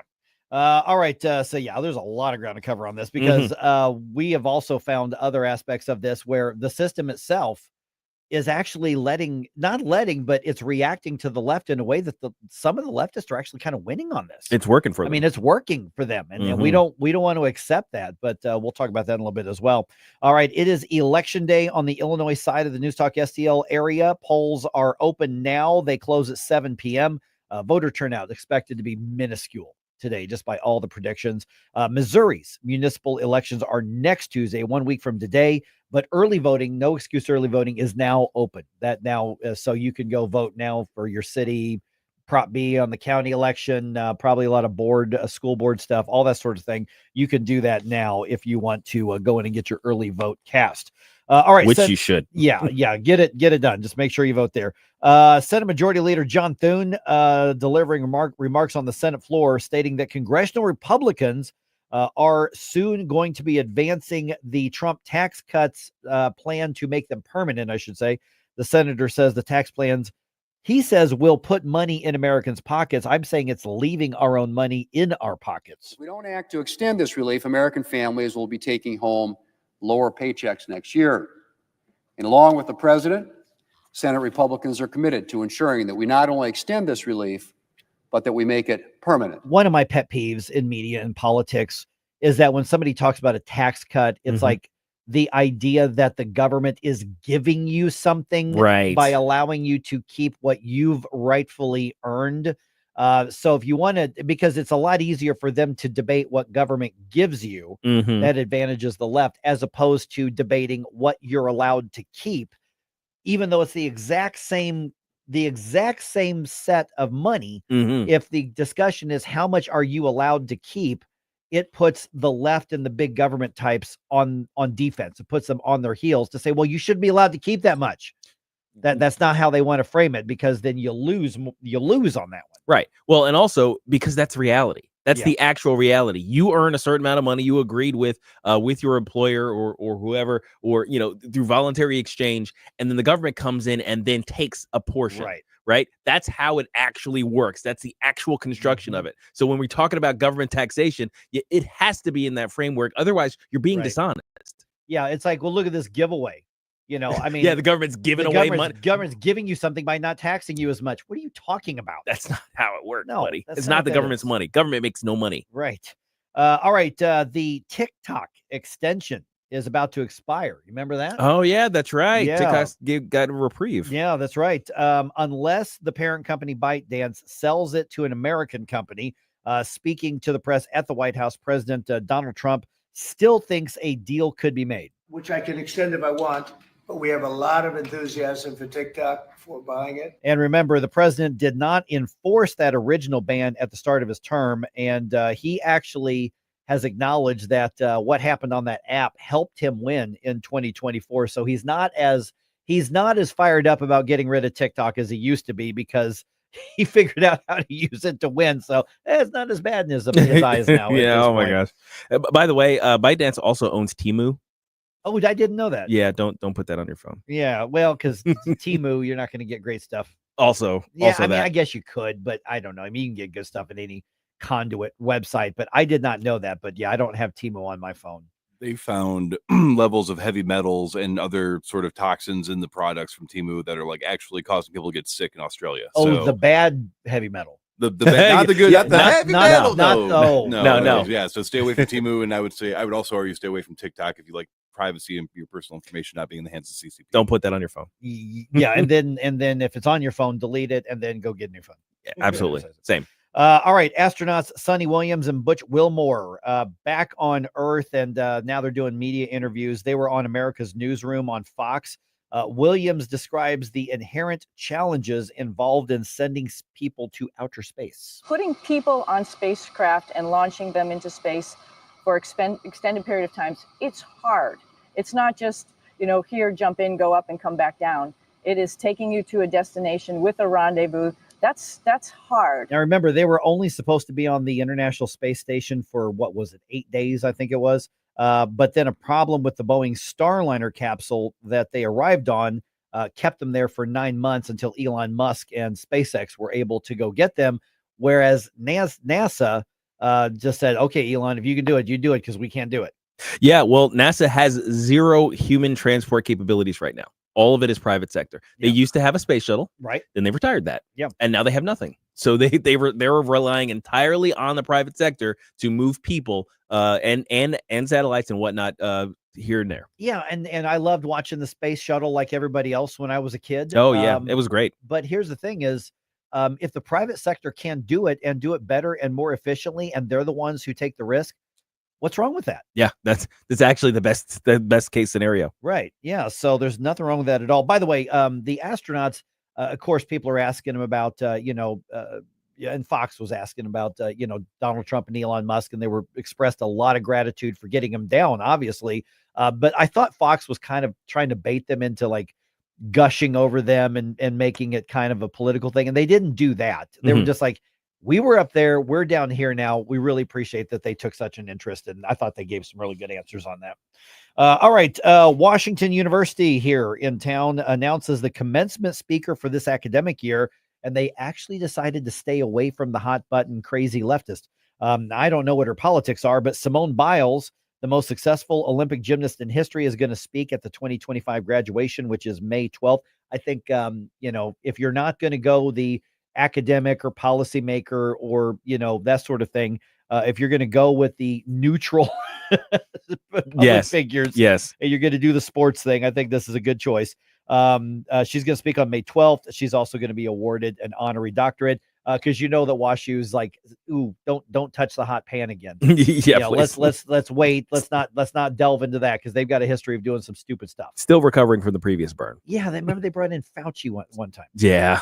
Oh man, Jeez. That didn't go well for them, I don't think. Yeah, we were among those ripping into them like crazy. All right, it went to an extra inning, 10 innings, but the Cardinals ended up with their first loss of the season. Final score at Busch Stadium on Monday was 5-4, with the Angels getting that win. The second game of that series is at 6:45 this evening. You can catch that on FanDuel. And also playing downtown St. Louis tonight, the Blues back at home tonight. They're hosting the Red Wings at Enterprise Center. That is a 7 p.m. puck drop. You can also watch that streaming on FanDuel. So both teams are going to be playing, 5 blocks from each other, 6 blocks from each other at the same time tonight.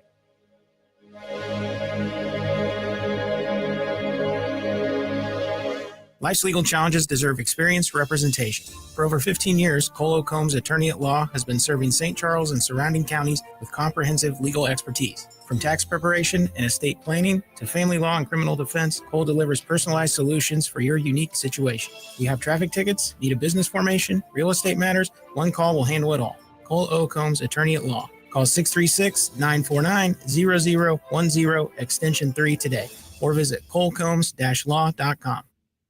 Experience the true flavors of Mexico at Dos Primos, O'Fallon's premier Mexican restaurant. From sizzling fajitas to homemade caldo de pollo, every dish is crafted with the freshest ingredients and traditional recipes, all made fresh daily in our kitchen. Cool down with our famous margaritas or your favorite cerveza, while our friendly staff makes you feel like family. Dine in or carry out. Visit DosPrimosMexicanRestaurant.com or find us on North Main in O'Fallon.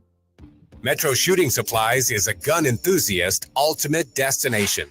With over 400 rental guns, you can try before you buy. Serving Metro St. Louis for over 20 years, we offer the largest selection of new, used, and consignment firearms. Buy a new gun and get a free $200 range membership located at Fifi and St. Charles Rock Road. Metro Shooting Supplies, where shooting meets expertise. Visit buylearnshoot.com.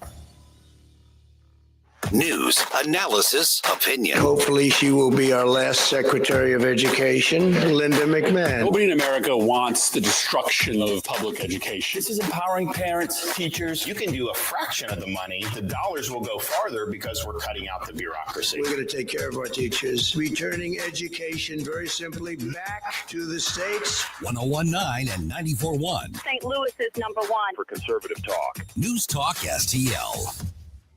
KLGY HD3 Clayton, K270BW Belfast, KNBS Bowling Green. This is News Talk STL at 101.9, 94.1, and always streaming at newstalkstl.com. News this hour from townhall.com. I'm Rich Thomason. 3 special elections with national impact are being held today. In Central Florida, 2 races to fill congressional seats. One is for the post vacated by White House National Security Advisor Michael Waltz. And in Wisconsin, a state Supreme Court contest is being closely watched since the liberal candidate in the race says she is for gerrymandering 2 Republican seats in Congress off the map. Megan Novak, legislative director of Americans for Prosperity, says it will bolster President Trump's agenda if conservative Brad Schimmel wins tonight. If you are a voter who cares about the America First agenda, if you are a voter who supported President Trump and wants to see him implementing his agenda and his policies, then you have to care first about this Wisconsin Supreme Court race, because if they have their way, that House majority is gone in 2026 or even earlier, and we will not have a chance to fight back anymore. Polling places in Wisconsin will be open until 7 p.m. local time tonight. Spending in the hotly contested Supreme Court race expected to exceed $100 million. Reciprocal tariffs are on President Trump's agenda. He's planning to roll out those tariffs tomorrow, although we could hear some details later today. While the president is constitutionally limited to 2 terms in office, President Trump has been toying with the idea of a 3rd term in the White House. People are asking me to run, and there's a whole story about running for a 3rd term. I don't know. I never looked into it. They do say there's a way you can do it, but I don't know about that. But I have not looked into it. I want to do a fantastic job. With the time left in his current term. And by the way, Mr. Trump says he would relish the chance to run against Barack Obama if Mr. Obama could seek a 3rd term.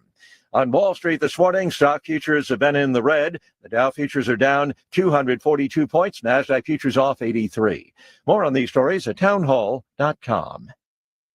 Let's face it, the world is uncertain these days, but there's something reassuring about holding on to what lasts. The 2025 1-ounce gold eagle from the U.S. Mint, a symbol of American strength and an asset that stands the test of time. You can trust gold, and you can trust Global Coin. Call 833-SPOT-GOLD to secure this magnificent coin graded in pristine MS-70 condition for the dealer cost of $30.99. Free shipping, no sales tax. This is your chance to own a piece of history while building a foundation of enduring value. It gets even better. Global Coin is giving the first 100 callers a free MS-70 2025 Silver Eagle to complement your 1-ounce gold eagle. Two iconic coins, a symbol of prosperity and a testament to the enduring value of gold and silver. Global Coin backs every purchase with a 30-day return policy, ensuring your peace of mind. Visit globalcoindeal.com or call 833-SPOT-GOLD. No gimmicks, incredible coins at incredible prices. Again, that's from the Michael's Flooring Outlet Weather Center.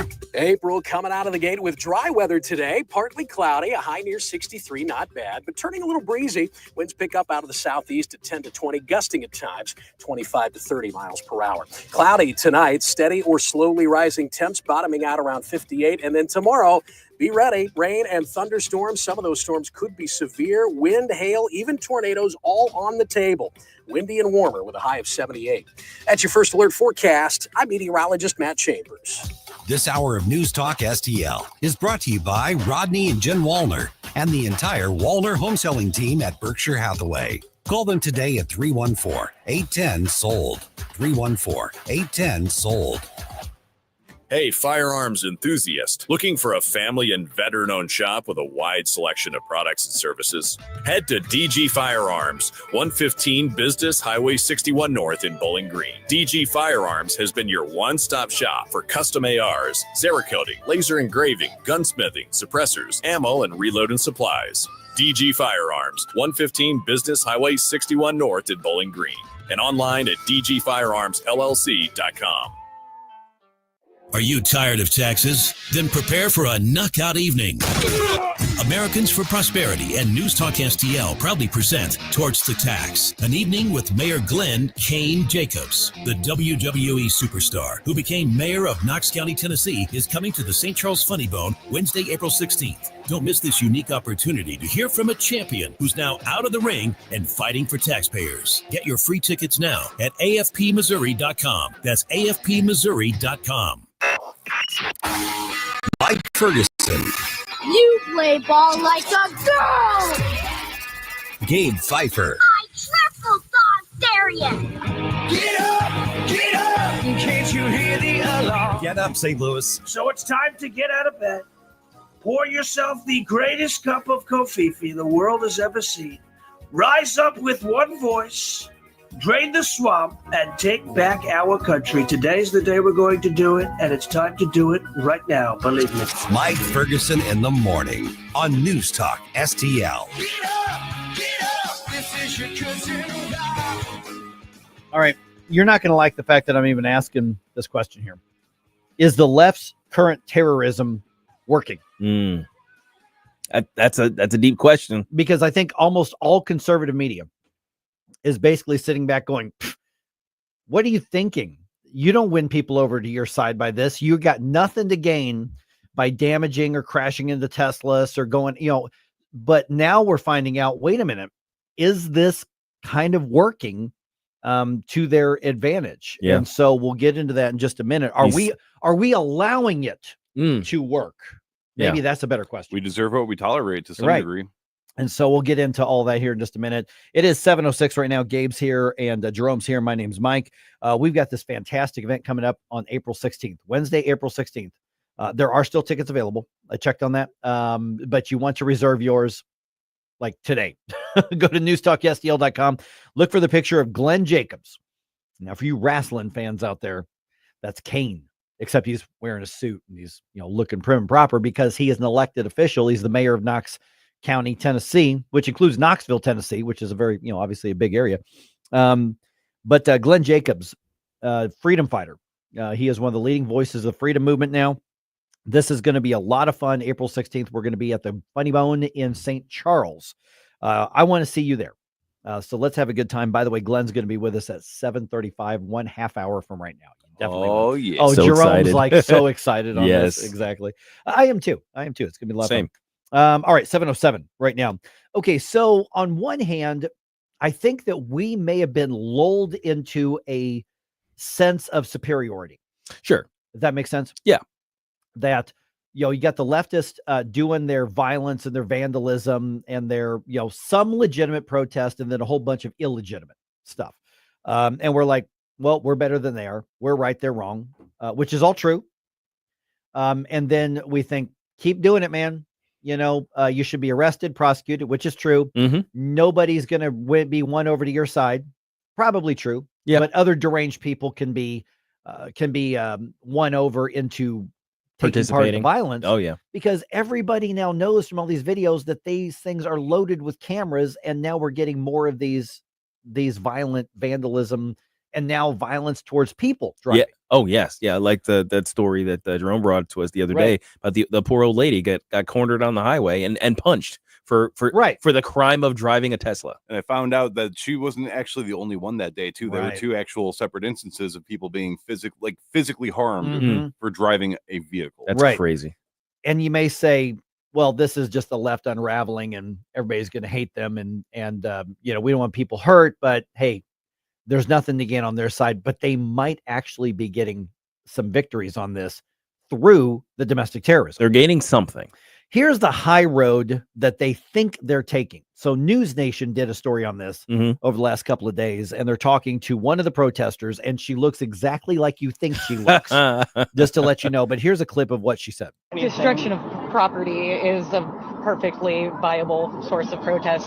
No harming humans, obviously. Human life is sacred no matter whose it is. But property these are just things. These are just cars. Okay, so that's their argument. Whoa. And they're trying, I think, from a public relations, because I've seen a few different people say that, well, this is just stuff. It's legitimate protest if it's just stuff. No, it's not. If it's your stuff, Yes, sure. it's yours. Go Yeah, ahead. Yeah. Oh my gosh. That mentality just it pisses me off so much, because here's the other aspect of this. One of the reasons why philosophically your property is important is because a portion of your life was given for it. Look, if my car costs, let's say it costs half a year's salary. So I worked 6 months. Yeah. 8 hours, 10 hours a day for 5 days a week for that period. I gave a portion of my life so I could afford that thing. It represents a portion of my life, of my labor. If you were to steal my labor for 6 months, that's called slavery. But if you're a Marxist, and we like to use the word Marxist, and I think a lot of times, including in conservative media, people throw that word around without knowing what it means. We just mean it as this is the meanest insult we can have. When I say it, I say it understanding what that means. If you are a Marxist, then you believe that we collectively own each other's labors and to some degree each other. That's and true. then you can come to that conclusion. You can get there from that perspective. You're That right. is evidence of the evils of Marxism. Yep. So is this working? Yes, that's the other question. Okay. Sadly, it looks like there is going to be a market effect for this. Right. Okay. So, you had Tampon Tim Walz dancing around, being really excited about we're winning because look at Tesla's stock, which is tanking. And then they found out that Minnesota's retirement plans are invested heavily in Tesla. Yeah. And so he's literally hurting his own constituents' retirement with that. Then he kind of shut up with about glee. it. Yeah. Yeah. He kind of shut up. But we say, is it working? We're now finding, and CNN and others have been reported on this, Jerome found the stories, that Tesla insurance on Teslas, if they haven't gone up already, they're about to. Yeah, so already, if we, as anybody can find online, they are already more expensive than the average vehicle to insure because of the extra repair cost. Now, on top of that, there are actual experts that are chiming in. One of the CNN articles that I had sent you is literally saying, like, hey, if you have comprehensive insurance due to the amount of vandalism and what's going on towards these vehicles, you could definitely in the upcoming months see a massive spike in your premiums. Now, if your liability, it should still not be affected, fortunately. Right. But comprehensive is what you would need to get these damages fixed to begin with. And if you buy a car that's that expensive and a niche car like an electric vehicle, if you don't have comprehensive, you're out of your mind. Yeah. Oh gosh, yes. That's a really bad idea to not have comprehensive insurance coverage. But that's part of the attack. They want people to not buy the vehicles. Now, if it's a matter of them like doing a PR campaign or shaming or shouting at you as you're driving it, that's free speech. Yes. That is a market response to say we're going to target this company because this owner, we want to hurt them financially. That's free speech. Yeah, sure. If you're trading in your Tesla because you don't want to be associated with the Right. quote unquote Nazi guy or whatever. That's you. That's you doing your thing. That's Right. market. Or even if you want to do the Kid Rock approach and go out and buy your own Tesla and then destroy it, to Sure. show, you know, to own the right, Right. go for it. But when Hey. when it's somebody else's life and time and money, Mhm. Right. there is no way in my life and I have a used vehicle. It's not a Tesla, but because I can't afford one, but Yeah. I do have a vehicle that I'm very reliant on to keep my job, to be able to go anywhere. So if I came outside and I found that somebody destroyed it because there's a coordinated attack against the manufacturer of my vehicle, I would never side with you, even if you're 100% right going forward. I would never in my life side with you again. Yeah. See, here's the other part though, is if people are the idea of the vandalism and the violence, we think they're stupid. This doesn't affect Elon Musk. Well, it kind of does, because now people are scared to buy them, even if they want them. Yeah, that's true. Now, first of all, I still think the EV thing is in such its infant stage. I think it's silly to buy one. No, I'm not changing my stance of pointing and giggling. If you're driving an EV, I still think they're silly. I mean, I don't care how the owner votes on this, but the whole point of this, and we have touched on this, to say when you're using the violence or the threat of violence to enact any sort of change, be it political, economic, social, religious, anything like that, that is the definition of terrorism. Yes. Now we're seeing some of the most traded in vehicles are now Teslas, according to one of those reports that you found. And if it's a matter, like Gabe said, is like, I'm not going to be seen driving this around, I'm going to go get something else. Okay. Yeah, sure. Whatever. That's a form of protest. If it's a matter of I'm scared for me and my family, yeah, I need to get rid of this vehicle, well, then the left is winning through their violence. When insurance companies and the industry analysts are saying they're going to have to start raising premiums because this type of vehicle specifically has a higher likelihood of loss, well, that means that they're responding to the violence. And as we see the social contagion grow of the violence, that means that our broken weirdo insurance system is giving them some victories. So what are we going to tolerate? And then the bigger question is, what do we do about it? Now, the other end of this too. So going by the stock price, CNBC said that the stock is down about 42% for the year. Mm. That being said, at some point the violent has to stop. It's either going to be Tesla owners getting tired of it and matching what's being done to them to these people, or they're going to tire themselves out. So we did what we need to do. At that point, it seems like a good opportunity to start flooding and buying up all these low stocks because it's going to bounce back up. So is this going to be potentially a long-term victory for people that support Tesla? It can be. I mean, it can be. I mean, you're talking about high dollar stuff. You're talking about stuff that's out of the range, I would say, of the typical median and average income in this country. Yeah, I mean, you have to be in the upper, at the least high middle. Yeah, at least upper 25%. Yeah. So I mean, but they're around, and I'm actually seeing more of them now for some reason in North County. Yeah. But the other part, apparently you can get a good deal on one. Apparently you can. You can run Uber and afford one. But I'll say this: Glen Jacobs, who we're going to talk to a little later today, 20 minutes, on his Twitter feed, he's got a poll asking, like, does the violence make you more or less likely to want to buy these?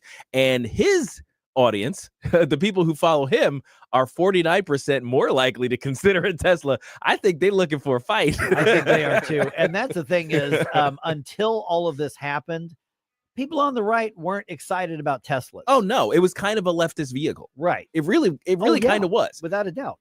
Right. And so at this point, though, is that when you're seeing the fact, what I'm saying is there's madness on the left, the violence, the terrorism, but it looks like there might be a method to the madness. Now the huge fat guy in camo shorts that I saw a video defacing one, does he understand the intricacies of all that? Probably not. He only understands the buffet that he's going to go get after his paycheck from whoever was paying for all Bleeds this. gravy. Right. Yeah. He did it naturally on not performance enhancing drugs, but naturally on cholesterol. And do they understand that? No, but somebody does. Whoever's pulling the strings, they understand that. So we need to be aware that this is bigger than just each one of these individual idiots. I see a capitalist opportunity though here. How about an aftermarket AI driven pepper ball gun turret that mounts on top? Ooh, white pepper balls. Well, make it metal. Fine. Make it metal. Ball bearings. Yeah. Want to give me more information? You want to take the place? Get up, St. Louis. It's Mike Ferguson in the morning. Watch us on our live stream using Rumble, Facebook, and Twitter. This is News Talk STL. It's your indifference. Stop right now! President Trump is making big changes at the Department of Education. How will this impact Missouri schools? Find out at the Show Me Education Town Hall, April 3rd, 6 to 8 p.m. at the DePere Lodge. Get legislative updates, meet with school board candidates, learn how we can all work together at all levels of government to raise test scores and improve outcomes for all Missouri students. Be an informed voter on these important issues. Don't miss this event, April 3rd, 6 to 8 p.m., DePere Lodge. All details at newstalkstl.com. We'll see you there.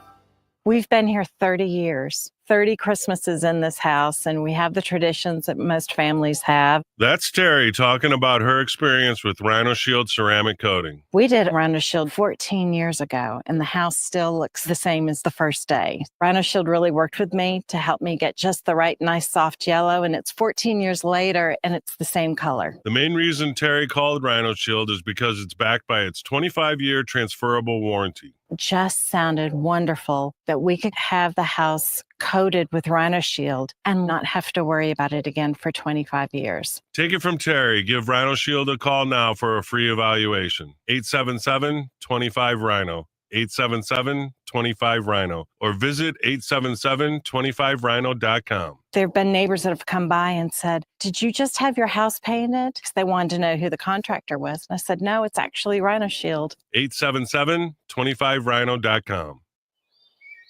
At Complete Forestry Mulching, we're not just clearing land, we're creating possibilities.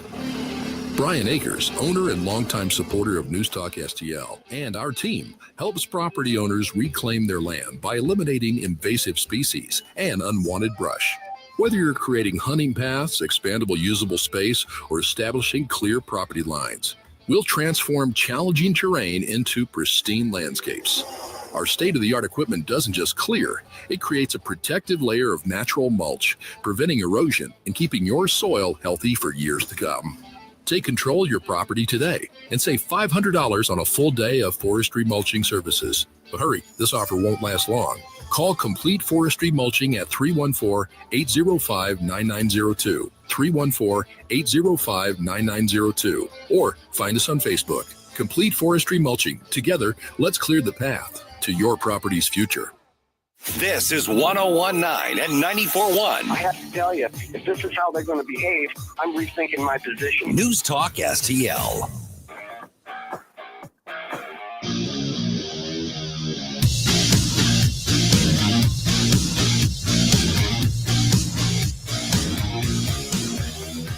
I love that you're starting your day off right with Mike Ferguson in the morning. It's your boy Joe Pags. Talk to you tonight. But now let's get back to Mike.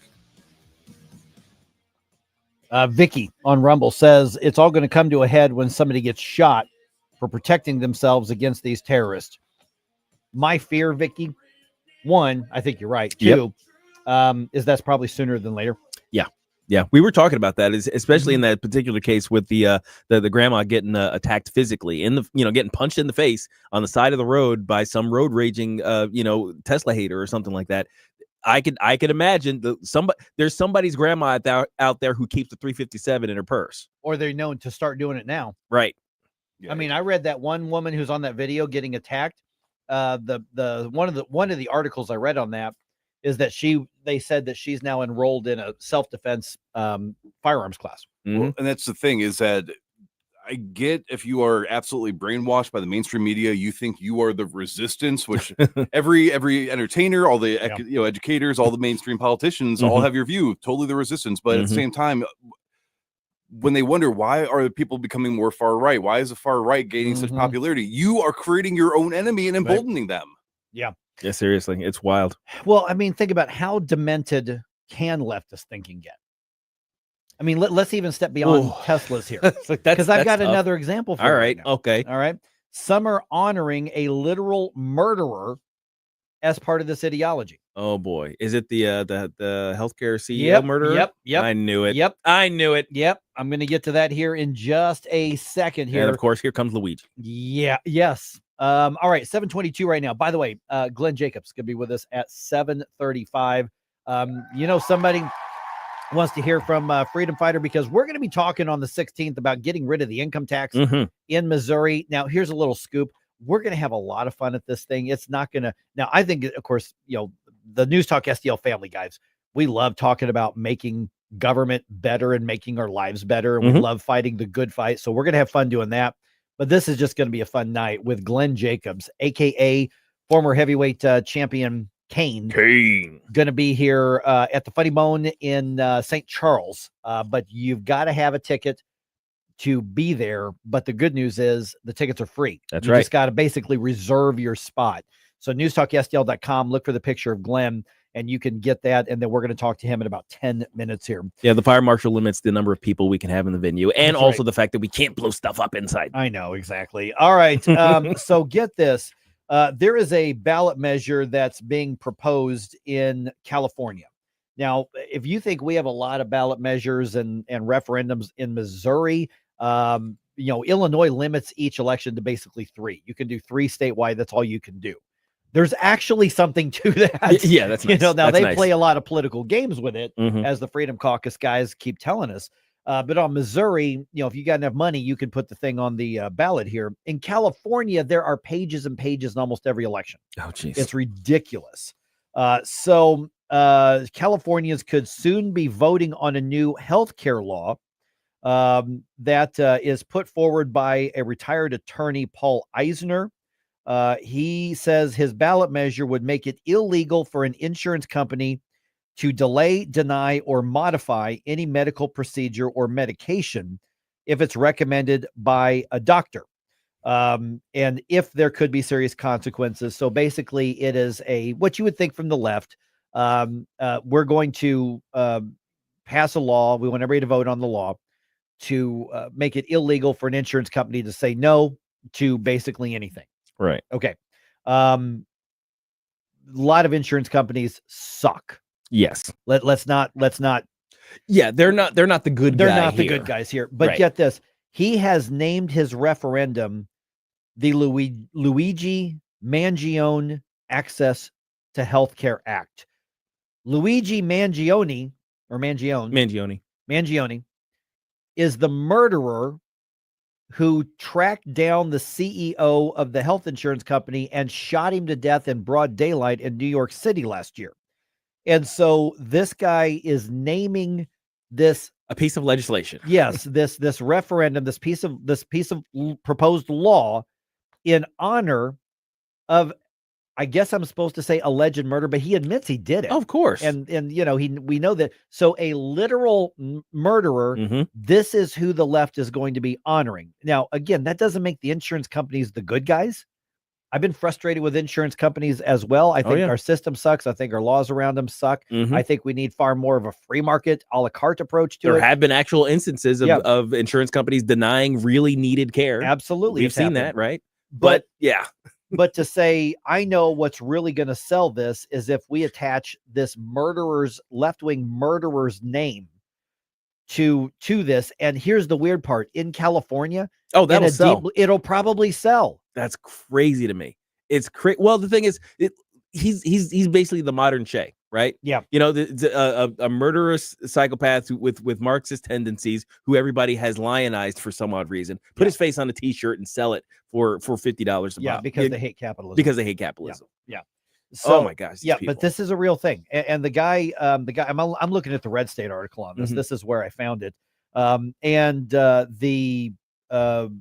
The guy, this lawyer who's putting it on there, he says, it's a stunt, but he says it's about publicity for the proposal, but the publicity means that he thinks that voters in California will buy into it and support something that's named for this murderer because the murderer murdered an insurance executive. Yeah, he thinks this is positive publicity.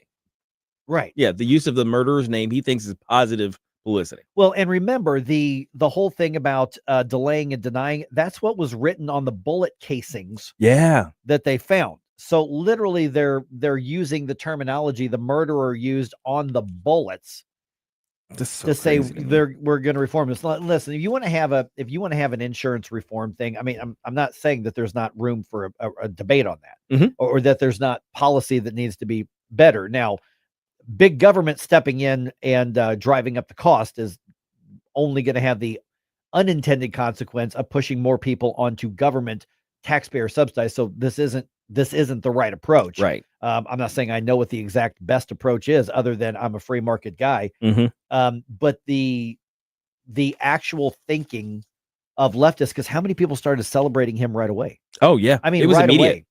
away. The marriage proposals were flooding into the jail. He became a sex symbol on the left right away. Immediately. It was just insane. And so, yeah, when we talk about, when people tell me that, well, the right and left just both want what's best for the nation. No, they don't. No, they don't. The left doesn't want what's best for us. No, you can't tell me that girl who says, no, it's just destruction of property is a legitimate protest. That's no big deal. Right. Or you can't tell me the guy who says, oh yeah, Mangione had a point. Right. It's like we don't want the same things. We don't subscribe to the same basic ideas about humanity and governance and how we should treat one another to begin with, let alone the higher the subsequent ideals of how we should govern ourselves. So this also leads to a much bigger question, and it's not about left versus right. It's not about Republican versus Democrat. It's not about conservative versus Marxist. It's not about MAGA versus any. Okay, it's about this. As at some point, do you have to step back and just say, okay, who and what do I want to be as a human being? Yeah. Which is more important than any of your ideological or your political affiliations, be it Republican, Democrat, leftist, rightist, conservative, MAGA, whatever. There are things that are a lot bigger than that, and we are selling our souls out to labels and tribes in the name of this ideology. And when we make that more important than who and what we're going to be individually, and who and what we're going to value, and who and what our lives are going to be based on, what you're doing is you are giving yourself over to some puppet master. And just because you're choosing which puppet master doesn't make it any better. Yeah, it's disgusting what's happening to the nation. It very much feels like we're sliding into oblivion. Like I hate to be like the doomsayer, but my goodness, there are way too many people, and they have way too big of a voice who are on the side of obvious self-destruction, right? Societal self-destruction. You can't believe these things. You can't have this ideology. You can't come to these types of conclusions. And be for society continuing, right? In any and there are times positive to way. Name things after people. Yeah, the Lake and Riley Act and all those sorts of things. If Sure. we decided to put a financial incentive for guys to play old man baseball and a tax credit, name it the Mike Ferguson Old Man Baseball Act. Sure, yeah, I'm all about it. Yeah, we Let's can do that. All right. If you wanted to put a tax credit on choke slams, you could call it the Glen Jacobs Act. Nice. Because he's going to be with us in 5 minutes here. Glen Jacobs himself, right here on 101.9 94.1 News Talk STL. We're about to hear from Larry Connors. And in the meantime, hit that retweet, hit that share, let everybody know on social media. We're going to talk to Glen Jacobs right now. Now, ask yourself this, though. How do members of Congress get so rich? Larry.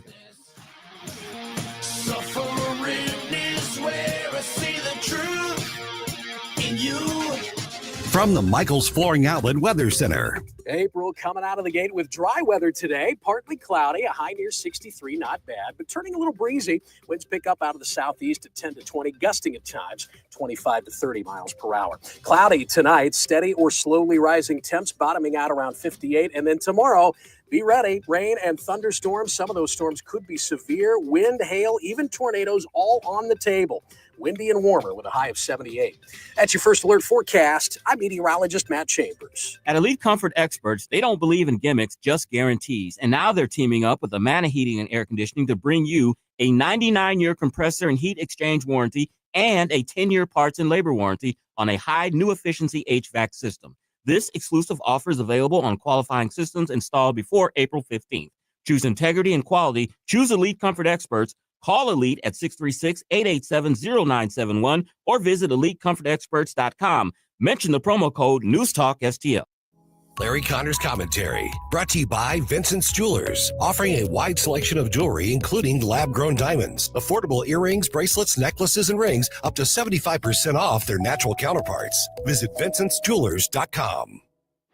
This is Larry Connor's commentary on News Talk STL.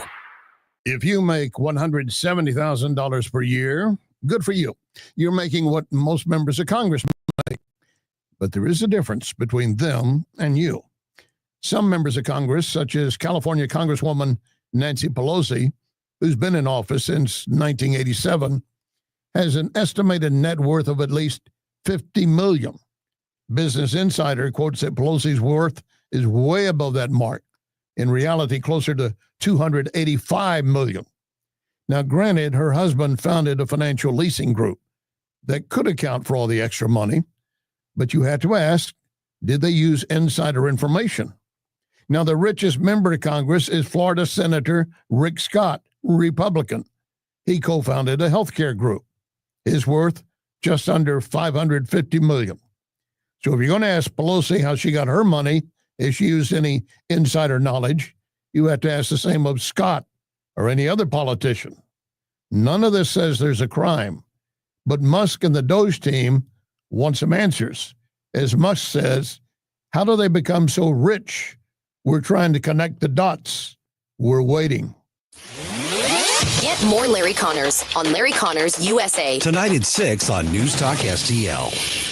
Hey folks, Jamie Allman here. Exciting things are happening at the Hideout in High Ridge, famous for the Sunset Patio, 4 big screen TVs, live music and events, and of course, the wings. The Hideout now has a brand new menu featuring handcrafted burgers and new items like their signature sunset dip and Dave's Chili. And now a second location, the Hideout at Sugar Creek Golf Course in High Ridge, featuring great event space. You can stop by for lunch or dinner. The new 2025 Hideout and the new Hideout at Sugar Creek Golf Course. We'll see you there. Hey, it's Vic. Are you worried about rising taxes? Well, you're not alone. With government spending outpacing revenue, many Americans fear a tax hike is on the horizon. But here's the good news. You have options. Chris Cooper of Serenity Wealth Management specializes in tax-efficient strategies for income planning, legacy, and growth. Chris knows your money will go to one of 3 places: the government, healthcare, or your family and charities. Shouldn't your loved ones come first? Don't let Uncle Sam be your biggest beneficiary. Take control of your financial future today. Visit SerenityNowTax.com for your free copy of Chris's book, The New Holistic Retirement. Serenity Wealth Management, because you deserve peace of mind in retirement. Request your free book today at SerenityNowTax.com. That's SerenityNowTax.com to get your free copy of The New Holistic Retirement. That's SerenityNowTax.com. Serenity Now! With Chris Cooper. Investment advice offered through Fortis Capital Advisors, LLC. I'm Dr. TJ, owner of the Institute of Natural Health, co-owner of Optimal Nutraceuticals, and the host of Wellness One. Wellness One is designed to cut through the nonsense and provide you common sense science-based information regarding health and wellness. On the show, we discuss topics like thyroid health, gut health, hormone optimization, and many others. Our show airs Saturdays at 10 a.m. and 2 p.m. and Sundays at 11 a.m. and 3 p.m. right here on Newstalk STL. And you can visit us at inhstl.com. That's inhstl.com. If you find yourself feeling out of place in the world, it's comforting to know conservative values haven't been abandoned everywhere. Thanks for being my voice in all this. This is News Talk STL. There are people out there that feel the way that I feel and say what I say. Welcome home.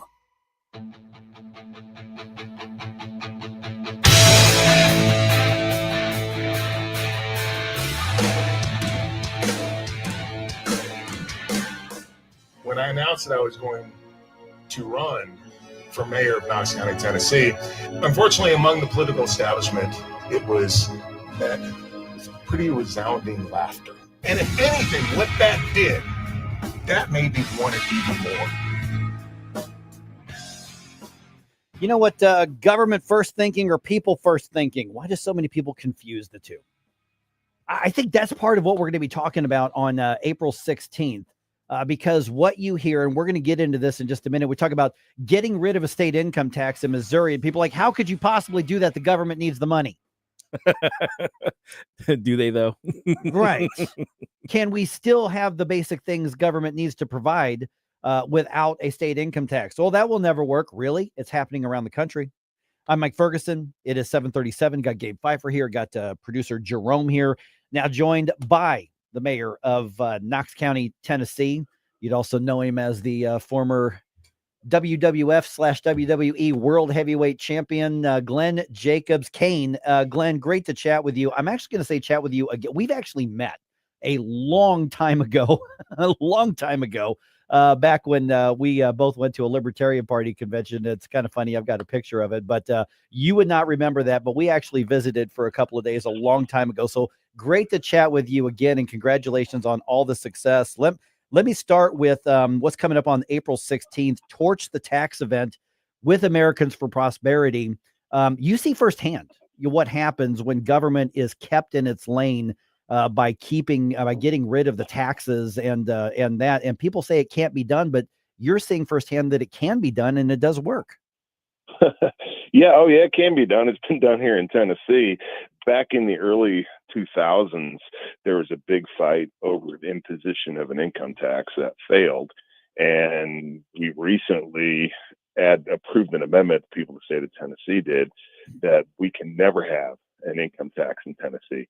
And the amazing thing is, back when, in the early 2000s, when this battle was being fought, the proponents of the income tax said, well, the state's going to go bankrupt. This year, the governor is going to add $32.5 million more to our rainy day fund, which currently stands at $2.2 billion. So it actually went the other way. What we saw was revenues increase because of this, and we're seeing people flocking to Tennessee. And you see it in the other states that don't have income taxes as well, such as Florida and Texas, just to get away from onerous taxation in other parts of the country. And our economies are thriving because of that. Good morning, Gabe Pfeiffer here. But I do have it on good authority that we're not going to have any roads or police or fire protection or ambulances or anything like that if we get rid of an income tax. That's what they're telling me. Not everybody can choke slam their threats like you can. so do a little myth busting for us here. Though. Here's the issue. I don't know about Missouri. I grew up near Hannibal, but I don't know exactly how you all fund things up there. Yeah. But police and fire are generally provided by the local governments, which is property tax and probably a portion of the sales tax. Roads are usually provided through things like gas tax, maybe a tax on tires, those sort of things. So there are specific revenue sources for those things. And one of the issues with the income tax is I don't have as much problem when something is a fee, okay? When you have to pay this, but then it goes to a dedicated fund for something. Say in Tennessee, again, gas tax goes to pay for roads. Problem with things like income tax is it just goes into the general fund. And from there, the politicians get to decide, how are we going to dole this out? And what happens is, instead of, if we raise taxes, we're going to pay for this, we have to understand everybody else is going to kind of get their fingers in there too. And instead of the money going for that, it ends up going for all these other things as well. So often you see that you raise taxes to do a certain thing, and that thing doesn't get done because all this other stuff gets in the way, and all these other special interests and other politicians, frankly, and decision makers start pushing money into their projects. Yeah, now Tennessee is regularly cited here in Missouri. And of course, Illinois is part of our listening area too. And unfortunately, there's really no hope for their state government doing the right thing anytime soon out there. But on the Missouri side here, Tennessee is cited regularly as an example of how you can have that healthy economy without that income tax directly. Glen, now I want to follow up on what you just said right there, because if not having that income tax going into a general fund to be, debated on the appropriations and all that sort of thing, is that also a direct way to restrain government overall? You're a free market guy. You are a freedom-based guy. Is it not just about the economy, but also about the overall keeping government in its lane? Yeah, absolutely. The politicians and the political class are always going to say they need more of your money. Yeah. And let's not forget whose money it is. Now, they think it's their money. and they think they deserve all of it, and they're going to give you a certain share back. I believe that it's your money, and yeah, government does things that we need revenue for, but at the same time, it's our money, and we should be able to keep the vast majority of it, as opposed to the politicians thinking it's their money. So yeah, you're exactly right. It is a way not only to boost the economy, but also restrain the growth of government. When politicians have unlimited money, they're just going to do all sorts of things. And that has the double whammy of impairing the economy, because you're taking money out of the private sector, out of the productive sector. And at the same time, you're giving the politicians more power over your life. So absolutely, again, the way to go is to say, okay, this revenue source goes for this revenue source goes for this revenue source goes for this, as opposed to, okay, all the revenue is going to come into a general fund and we're going to decide where it goes, because that also empowers special interests as well. I've been saying this for a little while now, but this feels like a sort of unique point in history, in politics in America, where we have a really a big opportunity to make some inroads from the right. So, there are a lot of people in what I call the squishy middle who have kind of sided with us in recent elections. They seem to be a little more in the know about government corruption, about the misuse of money and things like that. And they seem to have an appetite for removal of various taxes and elimination of entire government departments and things like that. I see this as big momentum for the freedom movement. I just wanted to get your take on what you think is working for us right now, and how do we maximize this opportunity? 100% agreed. Trump 2.0 has really been quite amazing, actually, many of the things that they've been able to do, and it is transformational at a federal level. You see talk of the elimination of the Department of Education, the federal Department of Education. I would remind folks that states all have departments of education as well. And basically, the federal Department of Education is a giant bureaucracy where money goes down a big black hole, and maybe we get part of it back. But yes, and they're also talking about consideration of different tax structure, even elimination of income tax at a federal level, which would be amazing. And many of these different things. So I think that we just need to seize the momentum while it's available. I do think that moving forward, obviously, there's going to be fractures and things just always seem to change. But for right now, anyway, we do have tremendous momentum. And if Missouri wants to do something like, and people in Missouri want to do something like eliminating their state income tax, this, I believe, is the very best chance that I've seen in my lifetime anyway. Speaking now with the big red mare, Glen Jacobs, this is producer Jerome chiming in. So what are some of the hurdles that come with elimination of income tax? So, because I think a lot of people, when we are looking at this and we're all excited to get rid of that, there might be some unexpected consequences on the consumer end of things or the taxpayer end of things. What have you guys faced in your neck of the woods? Well, we haven't had one since I've been in Tennessee. I would say, obviously, you have to figure out some budgetary constraints, right? But people tend to look at government revenue as if it were static. Okay, if we raise taxes so much, this is how much more we're going to get in revenue. Well, that's not true, because people respond to incentives. And when you raise taxes, what sometimes ends up happening is, because people don't want to pay it, so they try to avoid it as much as they can, government actually loses revenue. Right. So, yeah, obviously there's going to be certain issues budgetarily that are going to have to be worked through. However, especially when you're looking at your long-term economic viability, what it's going to do is it's going to boost your economy over the long term. That might mean government gets less money. And in my estimation, that's okay. But that means that overall, the people of the state are better off, because you will have the opportunity for economic advancement. You'll see better jobs, better careers, and ultimately the state will gain more revenue, because you'll just see the volume of revenue that comes in through other sources, such as property tax and sales tax, that will increase.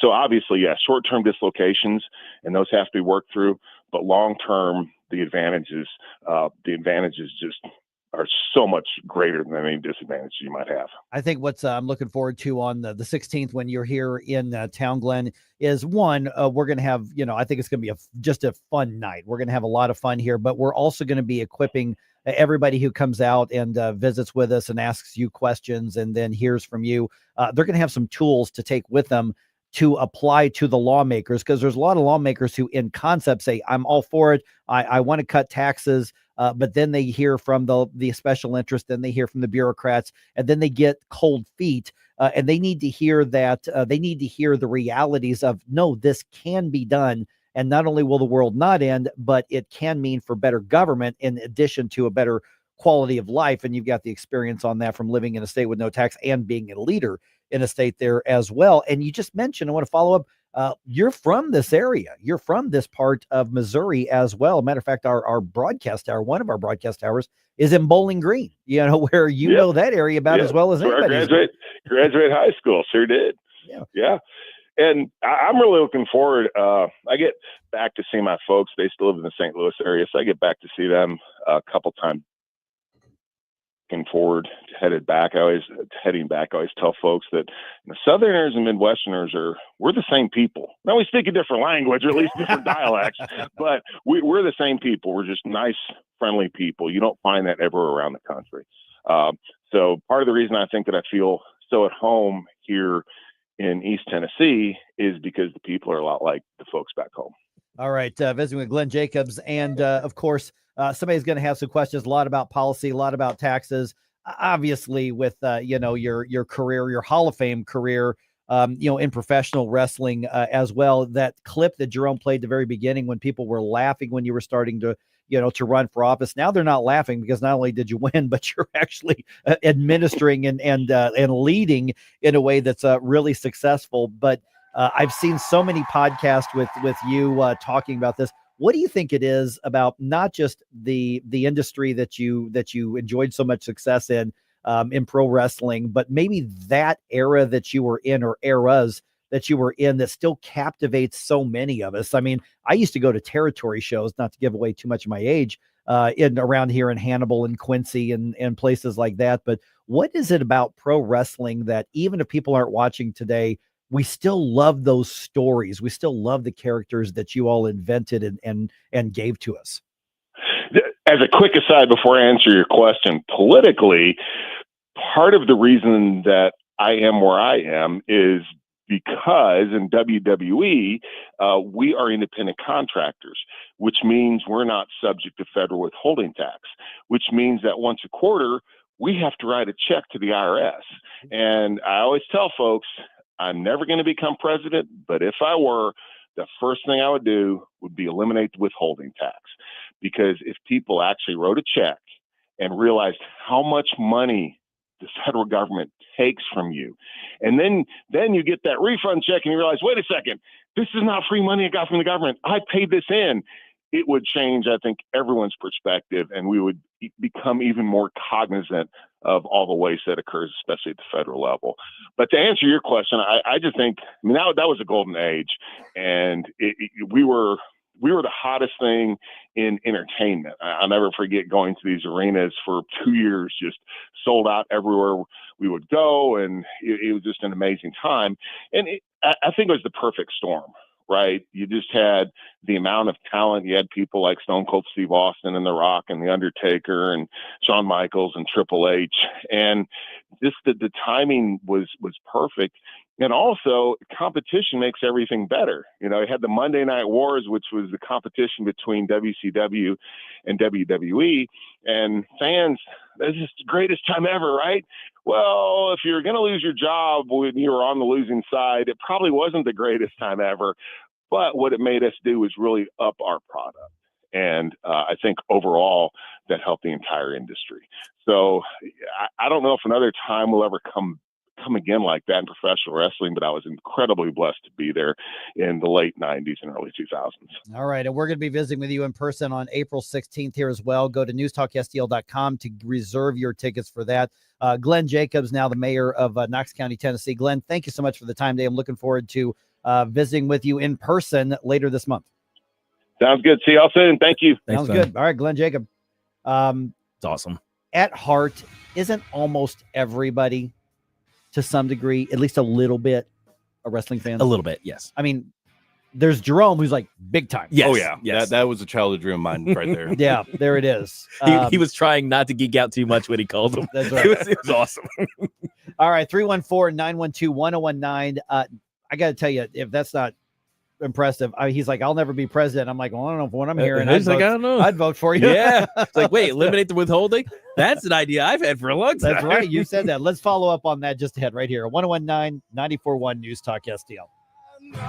For sure, all the wonder that I want. From home improvement to replacement, do-it-yourself electrical projects can be shocking. That's where Grasser Electric can help. They've been lighting up St. Louis for years. From ceiling fans and dimmer switches to repair or replacing your electric. No job is too big or too small for your home or business. Grasser Electric will even install emergency backup generators. So call Grasser Electric today before the sparks start to fly. 636-441-5200 or go to grasserelectric.com. Craving the freshest in town? Anthony's Produce is your daily destination for nature's finest. Start your day with warm, fresh baked Fazio's bread delivered daily. Browse our rainbow of quality fruits and vegetables, always fresh, always delicious. Hosting an event? Let us create stunning fruit bouquets and veggie trays, or treat someone special to our chocolate-covered strawberries. We proudly stock hundreds of locally made products, and yes, we even have seasoned firewood. Anthony's Produce opens 7 days a week, 7 a.m. till 5 p.m. at 701 Jungerman Road or anthonysproduce.com. Attention St. Charles, looking for a local spot that satisfies all your cravings? Mario's Donut Restaurant is your place to go for breakfast, lunch, and dinner. From mouth-watering sandwiches and omelets to delicious gyros, Mexican dishes, salads, and wraps, we've got it all. And don't forget our famous donuts. They're so good, they'll make your eyes glaze over. Dine in or carry out. Our friendly staff is ready to serve you with love and care. Mention News Talk STL when you visit. Call 636-447-4515 or visit mariosdonutrestaurant.com.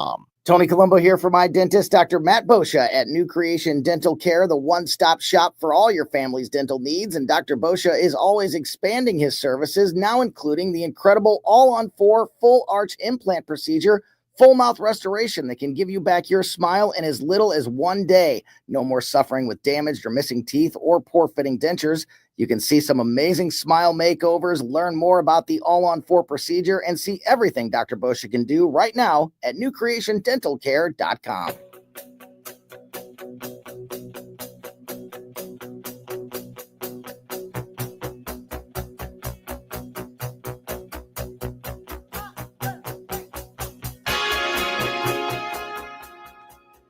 All right, we got another news dump coming your way here in just a minute. I actually had forgotten that Glen Jacobs is from this area. Yeah. And when I know that when he comes in for the 16th and we do our event there, that he's going to go visit with family and friends, throughout the area. And he played football and basketball up at, at the time it was Northeast Missouri State. Now it's Truman State University as well. But I remember back in 2008 is when I actually met him the first time. And I was working for former Congressman Bob Barr, and we were at a libertarian convention, and I visited with him for a couple of days. There's no way he's going to remember that. But I remember being struck because I think he was the champion at that time, I think. Yeah, him, Kurt Angle, and Stone Cold actually inspired me to get into the Greco-Roman style wrestling, and that's what every time I would win a gold medal, regionally, I had a frame photo of him, so that was fantastic. No kidding. And now he's an amazing political inspiration as well. Because I remember then thinking, oh, look at this, it's a celebrity, and I wasn't really watching a lot of wrestling at the time, but obviously I knew who that was. And then you chat with him, and you're like, this guy's really smart. Yes. I mean, he's the real deal. Yeah, for real. And he's up for re-election in Knox County, and it looks like he's going to get reelected. Well, and just in that discussion, he was hitting on some real stuff. I mean, and just kind of unprompted, he said, and by the way, getting rid of the withholding would be a big sea change.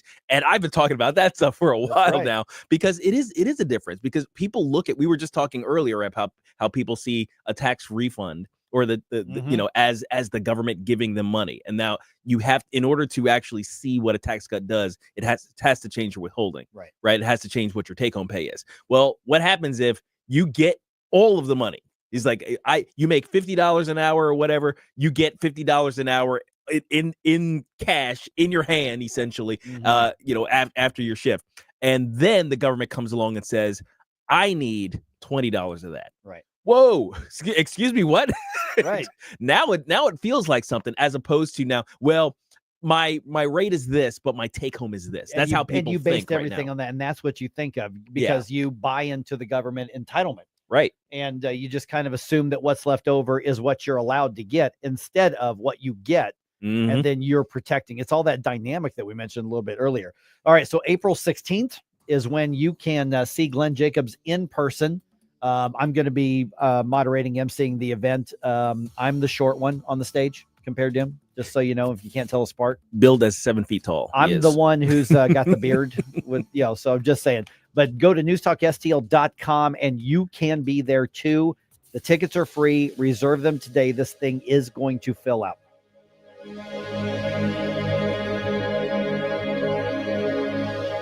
Columbo here for my friends at Bluff City Outdoors in Alton. The knowledgeable staff at Bluff City has served the St. Louis outdoor community for decades, and they can take care of all your bow hunting needs, all your trapping needs, all your fishing needs, and more. Plus, while you're there, you can schedule a trip with a local fishing guide and shoot in their archery range. Bluff City Outdoors is open 7 days a week, 1 mile east of Fast Eddie's at 2813 East Broadway in Alton. Follow them on Facebook and at bluffcityoutdoors.com. To our brave police officers and first responders, we say thank you for risking your lives to protect us. To all the incredible volunteers who've joined hands with the David Dorn Foundation to raise funds for equipment and services, we extend our heartfelt gratitude. We stand strong with our volunteers who give their time, talent, and dedication as a shield of support for those who rush into danger. The David Dorn Foundation gives a big thank you from our heart to yours. Visit dornfoundation.com and join as a volunteer. If you're considering an annuity as part of your retirement plan, we need to talk. Hi, I'm Bob Stockdale, Senior Vice President Investments with the ClearPath Wealth Management Group at Stifel and host of On the Money Saturday mornings at 9 on News Talk STL 1019. Annuities can be a useful tool for some retirement investors, but not all annuities are created equal. Every week, we meet clients who own complex annuities that don't suit their needs and, in some cases, actively undermine their retirement plan. Before you purchase an annuity, get a second opinion from the ClearPath Wealth Management Group at Stifel. Requesting a consultation is free of charge. To request a free consultation, contact us at clearpathinvesting.com. That's clearpathinvesting.com, or call us at 636-695-2650. That's clearpathinvesting.com or 636-695-2650. Stifel Nicholas and Company Incorporated, member NYSE and SIPC. KLGY HD3 Clayton, K270BW Bellefonte, KNBS Bowling Green. This is News Talk STL at 1019, 94.1, and always streaming at newstalkstl.com. News this hour from townhall.com. I'm Rich Thomason. A lot of money from all over the country has been pouring into today's Wisconsin Supreme Court contest. The race has national implications that could determine the fate of the Trump agenda. Republican Brad Schimmel and Democrat Susan Crawford are vying for an open seat on Wisconsin's highest court. In Florida, voters going to the polls deciding 2 congressional races. The 1st district seat that was held by Republican Matt Gaetz is up for grabs. In the 6th congressional district, voters will fill the seat left vacant when Republican Michael Waltz took the job of Trump National Security Advisor. This could be a make or break week for parts of the Trump agenda. The Supreme Court may rule this week on multiple emergency applications related to President Trump's executive orders. These include the deportations of Venezuelan gang members under the Alien Enemies Act. Justices may also decide on a lower court's ruling requiring the government to reinstate millions in Department of Education grants. A ruling could come soon on the firing of thousands of probationary federal employees. Tasha Stevens reporting. Senate Judiciary Committee Chairman Chuck Grassley is looking to rein in judicial overreach. Under Grassley's bill, judicial rulings would be limited to the parties involved, meaning any judge's orders would not apply to others who may be similarly situated but did not file legislation. Speaker Mike Johnson says federal courts answer to the House. We do have authority over the federal courts, as you know. We can eliminate an entire district court. We have power funding over the courts and all these other things. But desperate times call for desperate measures, and Congress is going to act. So stay tuned for that. The House is expected to consider similar legislation this week that would also limit judges' abilities to impose nationwide injunctions. Bernie Bennett in Washington. Powerful storms that extended from the south to the upper Midwest blamed for at least a half dozen deaths. On Wall Street, ahead of this morning's opening bell, Dow futures down more than 200 points. NASDAQ futures off 69. More on these stories at townhall.com. Heard me talk about Relief Factor and how so many people enjoy a better, more pain-free life because of it. If you're dealing with everyday pain, it makes sense you'd want to try it first. Well, Relief Factor makes that pretty pain-free too with their 3-week quick start kit for only $19.95, less than $1 a day. Relief Factor is a daily supplement that fights pain naturally. Relief Factor doesn't just mask pain temporarily, it helps reduce or eliminate pain. Visit relieffactor.com or call 1-800-4RELIEF, 800-4RELIEF for Relief Factor. Progressive knows not all rides are smooth. Meet Sarah. She loves her motorcycle. What she doesn't love is when it suddenly rains. As she sits underneath a bridge waiting for it to stop, she grows quite fond of the graffiti on the overpass. She really likes the one with John Hart's Claire and wonders if they're still together. Not every ride is smooth, but Progressive has your back. Get an online quote in as little as 3 minutes and see if you can save with America's #1 motorcycle insurer. Progressive can. From the Michael's Flooring Outlet Weather Center. April coming out of the gate with dry weather today. Partly cloudy, a high near 63, not bad, but turning a little breezy. Winds pick up out of the southeast at 10 to 20, gusting at times 25 to 30 miles per hour. Cloudy tonight, steady or slowly rising temps, bottoming out around 58. And then tomorrow, be ready. Rain and thunderstorms. Some of those storms could be severe. Wind, hail, even tornadoes, all on the table. Windy and warmer with a high of 78. That's your first alert forecast. I'm meteorologist Matt Chambers. This hour of News Talk STL is brought to you by Stifel, serving investors for over 130 years. Contact your Stifel financial advisor at stifel.com. That's STIFEL.com.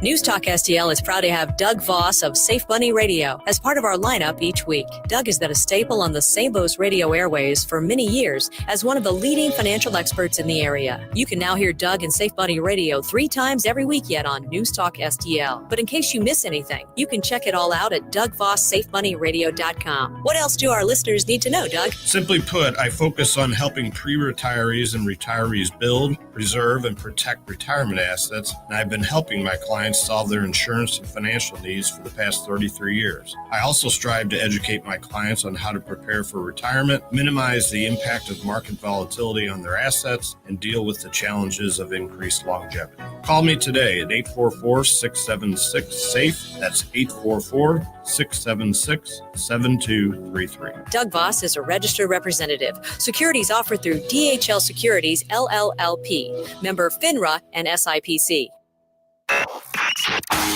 Mike Ferguson. Are you pretending to be crazy? Gabe Pfeiffer. There's something serious I have to tell you about the future. Get up! Get up! In case you hear the alarm. Get up, St. Louis. Let's knock it off. Mike Ferguson in the morning on News Talk STL. Get up! Get up! This is your cousin. See, now we're all talking wrestling. Yeah, seriously. Yeah. Who is your favorite? Let's see here. When I was a kid, and I didn't want to say this to Glenn, but like back when there was that competition between what was then known as the WWF and then the National Wrestling Alliance, which later became WCW. Although there is a still National Wrestling Alliance around now. I was a National Wrestling Alliance guy, so I was a big fan of the Rock and Roll Express. And then on the what was then the WWF side, it was, I liked, I liked the Junkyard Dog, and I liked, Ricky the Dragon Steamboat. Tito Santana. Those were basically the ones who were, other than the Junkyard Dog, but Tito Santana and, Ricky the Dragon Steamboat, because they were very, very athletic, and it was just fun to watch these high flying, high energy type of things. But I really like the Rock and Roll Express. And then it's funny because of the bad guys, the Four Horsemen, this is so random. But my favorite of all of them was Tully Blanchard. And I don't know why. I always thought that was fun. But if you had to pick one, I don't know. I really liked Bret the Hitman Hart. Oh, yeah. Probably because I just related to the brooding, the brooding mad at everybody character out there, sort of thing, What about you? Yeah, you mentioned a couple of my favorites with Ricky, and now I also like the Ultimate Warrior. And I the thing is, as a kid, I don't know why I gravitated to these particular ones, because generally speaking, I was into wrestling kind of like a brief period in the mid '80s, and I was just like, you know what, these guys are cool. I like the colorful costumes. They look like superheroes. Maybe that's what it was. The ones who look the most like superheroes. Because you're a few years younger than me. Yeah, and yeah, so just a little that bit. era was like a little bit after Mhm. I was watching it as a kid. Right. So we had big personalities, but they weren't necessarily the big cartoon characters. Yeah. And the superhero types, which is what you did. But it was like Rick Martel and Nick Bockwinkel and people like that, that were on there. And then you hated Baron von Raschke and people like that. All right, so I'm almost scared to ask Jerome, but your favorites, you mentioned Kurt Angle and all those guys. Dr. Isaac Yankem. That's right. You see, that's I actually thought, which was one of the early characters of Glenn Jacobs, was a mad dentist named Isaac Yankem. Wait, Glenn Jacobs was Kane? Yeah, exactly. Wait a minute. Weren't you the Christmas tree character or whatever that was called? And it was funny because even last night on my reels on Facebook, one of those discussions was him and the Undertaker on one of these podcasts, and they were talking about different aspects of the business. And he was asked about when he became the world champion. And trivia question: when he won the world championship, where was that?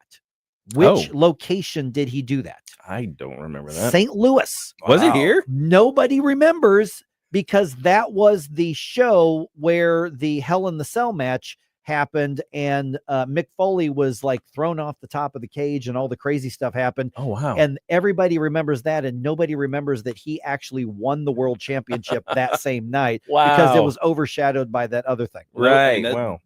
Mick Foley going off the cell, though, that's an iconic. That's Oh, my probably one of the goodness. top moments in all of wrestling history. Yeah. It actually changed the industry because they said no more. Yeah. Right. No, they're like, that's too crazy, too insane. And so, of course, I mean, selfishly, I think we're going to get to hang out with him a little bit, before the event and everything like that. So I'm sure there's lots of questions on it, but we want to pick his brain because, he's shown himself to be a true leader elected wise. I mean, it was like, great, a guy with a small L, libertarian free market streak got elected. But now it's like, wait a minute, what he's doing is working, and people like him because of his performance in leading, saying small government works. And that's what's really exciting, because what I'm hoping that we come from this is that we've got a lot of information and tools we can use to go back to the lawmakers. Remember, this is happening on a Wednesday, which means there really won't be any state lawmakers there because they're in Jeff City doing the stuff. But boy, are we going to get tools, information to take back to use with them to push for this. Yeah, and I want to reiterate, I'm a big fan of the Kane series of what Sure, he's doing, yeah. but I really truly hope that the people that are coming out to this are just as passionate about removing the income tax, Right. torching the tax as we are, and it's not just going to be a lot of people wanting to ask WWE questions. Right. And if you're asking, you're saying, okay, it's tax the torch. It's about Torch the tax. getting or torch the tax. Torch the tax. We're not taxing the torch. That's what the left does. They'll tax anything. Yes. But we're going to torch the tax, and like, okay, so we're not going to. No, we're going to have a lot of fun. Yes, you can ask wrestling questions if you want, but we're going to start off and we're going to cover a lot of the public policy aspect of this. All right, should we do some news? What do you think, guys? The morning news dump. Are you joking? Is this a joke? Listen, folks, the morning news dump. Okay, just going to say that go ahead and reserve your tickets. Again, they are free, but there's a limit to how many people we can fit into the Funny Bone in St. Charles. April 16th. Reserve it. Put it on your calendar. This is going to be a blast. It's going to be a lot of fun. All right. You know what? I'm going to skip the teases. We're going to go right to it. We now have the FBI announcing a task force to crack down on growing attacks on Tesla vehicles, but also Tesla owners and drivers as well. FBI Director Kash Patel says the vandalism, according to his agency, now considered domestic terrorism. Homeland Security Secretary Kristi Noem agrees with that. I do see that as an act of domestic terrorism. And we certainly have a president who's willing to use his full authorities to go after people that choose to destroy people and communities and businesses in the way that people have. And that is from Fox News Channel's special report with Brett Baer. All right. It is election day on the Illinois side of the News Talk STL listening area right now. Polls are open and they will close at 7 p.m. Voter turnout, very, very sparse.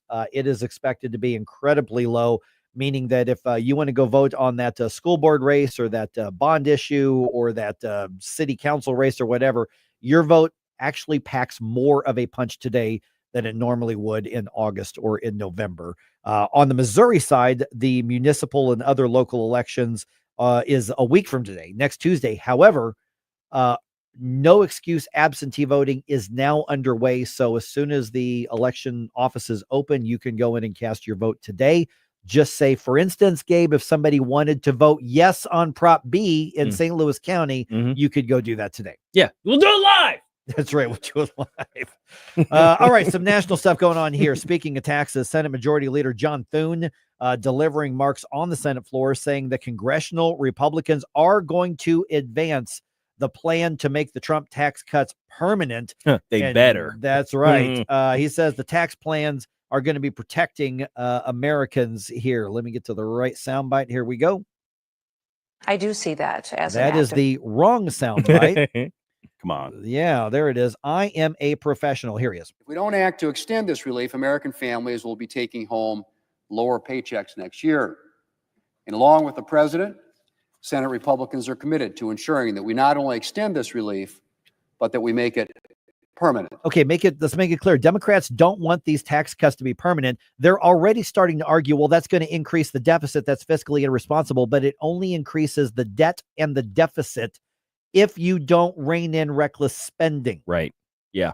The Republicans really need to be selling the Democrat position to the public as the Democrats want to take more of your money. They want to raise your taxes, which is exactly what would happen. That was the only frustration with the Trump tax cuts was that they weren't permanent. Right. They were clearly designed to go right up to protect the next president till after that election.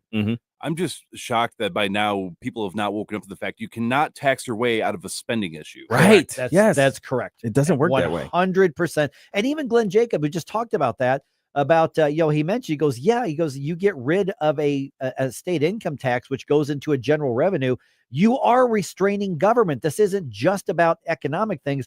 It's about keeping government in its lane too. Yeah, basically, because the general fund is the gigantic cookie jar. Everybody can fit their hands in with all of the other pointed, revenue streams he was talking about. The gas tax for the roads and the sales taxes for police and fire and stuff like that. Those are much smaller cookie jars. They can't get their hands in those. That's right.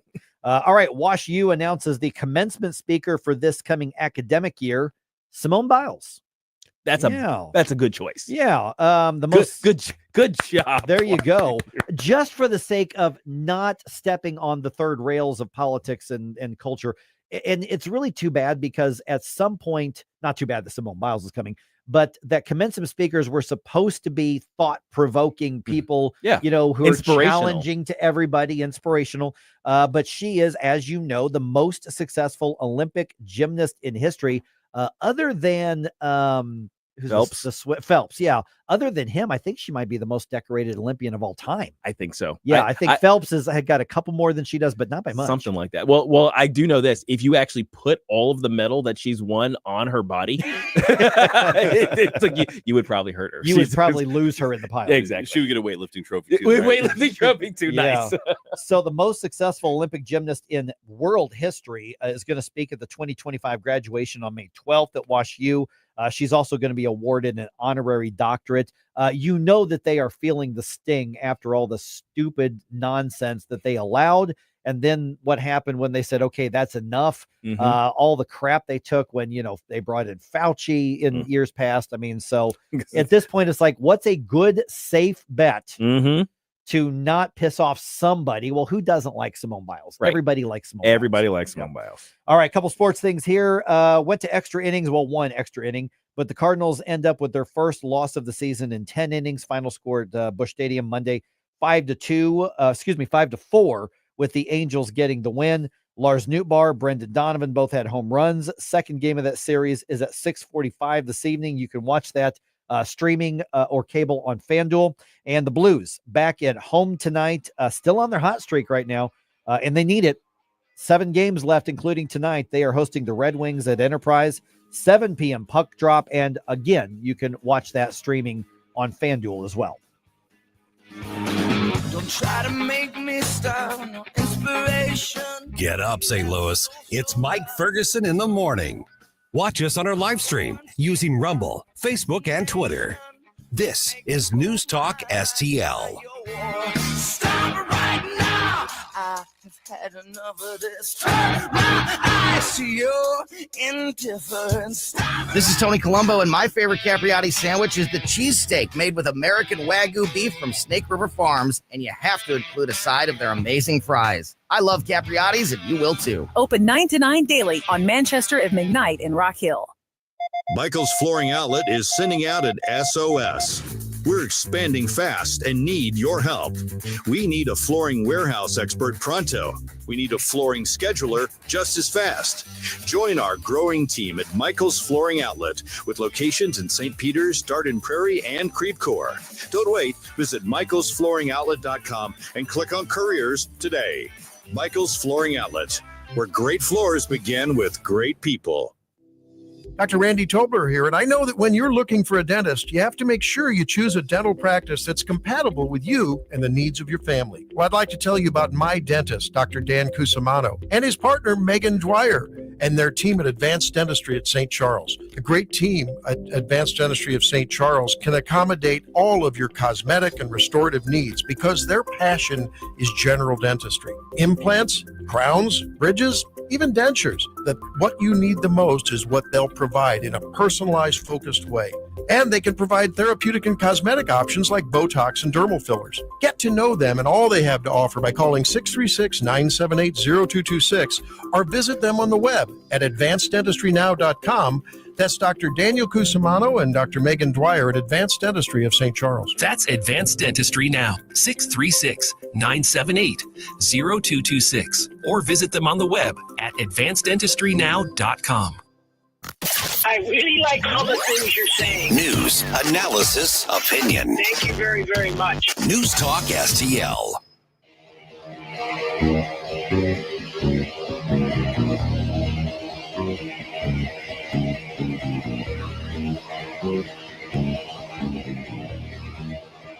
Hey folks, Jamie Allman here, waiting for you for the 3 Martini Lunch, the Common Sense Radio, the Allman Report on News Talk STL. Now back to Mike Ferguson in the morning.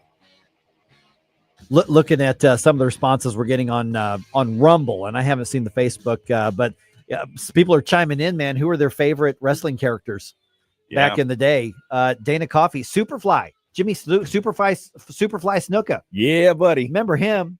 And then unfortunately, he was one of the guys that ended up with like a CTE type of situation, and he kind of went a little crazy, little unfortunately. But boy, he was fun to watch back in the day. Corporeal Being, Hacksaw Jim Duggan, and Sting, Sting's a Sting. classic. Oh gosh, how would I forget Sting? Okay, he was another one of my favorites. Okay, for Sting though, was it surfer, brightly colored Sting, or like more of the black and white brooding, the crow Sting? It was a bit of both. It was okay. It was basically because again, I'm watching this basically as a kid watching, some real life version of superheroes. I'm like, okay, this is the rebranded. This is what happens. Superman dies and he comes back slightly different, and it's basically the same thing. Yep. Let's see here, Rizon. I want Glen to run for president and come out to every debate and entrance in full Kane outfit and entrance. at the very least, you have to have the flames. Yeah, at every appearance that where it's allowed. Secret Service will love that. Well, he's still trying to get that Tim Walz thing going. That's right. That march. That's right. I wish we had time to ask, but maybe that can. Oh, we could have talked to him for hours. Oh my goodness. Maybe that could come up on April 16th, because remember, you've got Tampon Tim, who says he could kick any MAGA supporter's ass, or no, I guess it was Donald Trump supporter's ass. That's that. I think those are the words he used. And so Glenn Jacobs is like, "Hey, I'm in. Let's do it." I volunteer as tribute. And not only that, he actually has gotten sponsors because he wants to make it a charity event. If Tim is not willing to get his butt kicked for charity, at the very least, come on. Hey, Tim Walz bragged about all of his military experience, so he must be a tough guy, right? Yeah, obviously. So clearly, it's a fair fight. He's fought wars. That's kind of how he built himself. Oh my goodness! Look at this 101 straight up. Haystacks Calhoun. That's going back. Andre the Giant. Andre, of course. The Funks, Terry and Dory Funk. I would be shocked if nobody from the St. Louis area had said Terry or Dory Funk, because they wrestled so much at the Chase and at the Checker Dome. Now, with the mention of Andre the Giant, I do also have to mention his appearance in The Princess Bride as being one of the classic, freaking classic. Yeah, absolutely. Oh, yeah. Let's see here. Jack Briscoe. Oh, man, we're getting a lot of these. Jack Briscoe, Harley Race, Of course, Harley Race, his wrestling school is it Troy? I think it is. Where's his It's just south of here, a little bit southwest of here. Harley Race's training academy. That's what he did in retirement. Dusty Rhodes. Who doesn't love Dusty Rhodes? Let's see here. But did I ever tell you that I actually talked to Harley Race on the phone for like 2 minutes once? Really? No, seriously. On purpose or accident? No. He called me. Oh, yeah. That's what was funny. As early in my radio days, I'm working over at in Columbia, and Harley Race's wrestling school. They had their own federation that their students would put on shows, and he was bringing in Ric Flair to go down there. Wow. And so I looked at the signal, the radio station I was working at the time, and our signal barely reached where, I mean, it's like the weather had to be right and no airplanes flying through the airspace. And so I called down there hoping to get Ric Flair on the show. And of course he was still an active wrestler at the time. And then the next day I'm sitting there at my desk, and the overhead thing came on. It was like, Mike, call on line, whatever. And so I pick up and goes, "This is Mike Ferguson?" I'm like, yeah. He goes, "Hey, it's handsome Harley Race." I'm like, oh. And I did like you just a little bit ago. I'm like trying not to like don't fanboy too hard. Was it too obvious? Not too hard. Yeah. And he's like, "Hey, I got your request, man. I really appreciate that." He was really cool. And he's like, "But logistics, we checked the schedule. He basically was telling me he couldn't do it, but it was just kind of cool." He hung up. I'm like, "Well, yeah, I didn't get the interview I wanted, but Harley Race just called me." That's pretty awesome. Pretty cool. And think back to the days, even some of the bad guys like Roddy Piper. Were just they were on my radar. I was like, I'm gonna follow this guy. I'm gonna look at him. Exactly. And like Mr. Perfect, I think, was in there. Yeah. And then Sergeant Slaughter. I totally forgot about Sergeant Slaughter. That's right. Sergeant Iron Sheik. Yeah, and the Iron Sheik. Sergeant Slaughter versus the Iron Sheik was a big deal. Sergeant Slaughter ended up as a G.I. Joe character. That's right. And a figure. I had his figure. Oh, wow. Yes. I did not know that. Yes, he got incorporated into the cartoon. There was a documentary made about the Iron Sheik. Now, listen, even if you're not a wrestling fan, look up that documentary on the Iron Sheik, because he just died, 2 years ago, something like that. This guy was legit badass. Not only because he was an Olympian, but he was like the security guard for the Shah. Yeah. In Iran. Yeah. that wasn't a put on that was an Iranian guy. That really was. Yes. He was a big deal. He was a huge deal. That was a fascinating, one of my baseball teammates, because when I told the guys on the baseball, because there's a lot of wrestling fans in the old man baseball. It's like we don't grow up sometimes. And I mentioned like, hey, we're going to announce this next week. We got Glen Jacobs coming in, and some of us were kind of having fun talking about, our favorite wrestlers. And one of my teammates, he goes, "Yeah, I was classmates in high school with Randy Orton," because he's from St. Louis. Bob Orton. Forgot about that. Yeah, Bob Orton. The Ortons are from St. Louis. I think he still lives here somewhere. But he went to high school with Randy Orton there as well. But yeah, it's such a fun niche, such a fun subculture and genre. Oh yeah, that everybody's got stories, and there are people who have never liked it, but I maintain that most people in America have at least a little tiny bit, just a little tiny bit of wrestling fans buried somewhere inside of them. It's just kind of part of Americana, And if you're not like a big fan of the televised stuff, local small shows sometimes have some of the most creative and just like fun, lighthearted events. When I used to do shows, we'd go to Indiana and we would be the band playing while they have wrestling matches going on, like the local Indiana matches. Because there are some wrestling associations here. Yeah. Right? And it was just fun, lighthearted. It wasn't meant to be all like the big acts, but it was just, you could tell these people were legitimately having fun, entertaining kids. And it's like, that's what it's really about. Yeah. I actually used to be a licensed ring announcer. In Missouri. I did not know that. I did. You've just done everything, haven't you? Yeah, well, okay. So here's seriously, here's the story, and I swear to God, this is absolutely true. Okay. So again, I was still in Columbia, and there was this bar that was called, I think it's still somewhere out there. I'm not making this up. It was called the Snorty Horse Saloon. The Snorty Horse Saloon. I'm not making that up. You worked and the guy that owned it was a real big fan of my show. I was doing afternoons out there in Columbia. Right. And he was bringing in, again, I am not making this up. He was bringing in a midget wrestling show. The Snorty Horse. At the Snorty Horse Saloon. And this is, late 90s, early 2000s, something like that.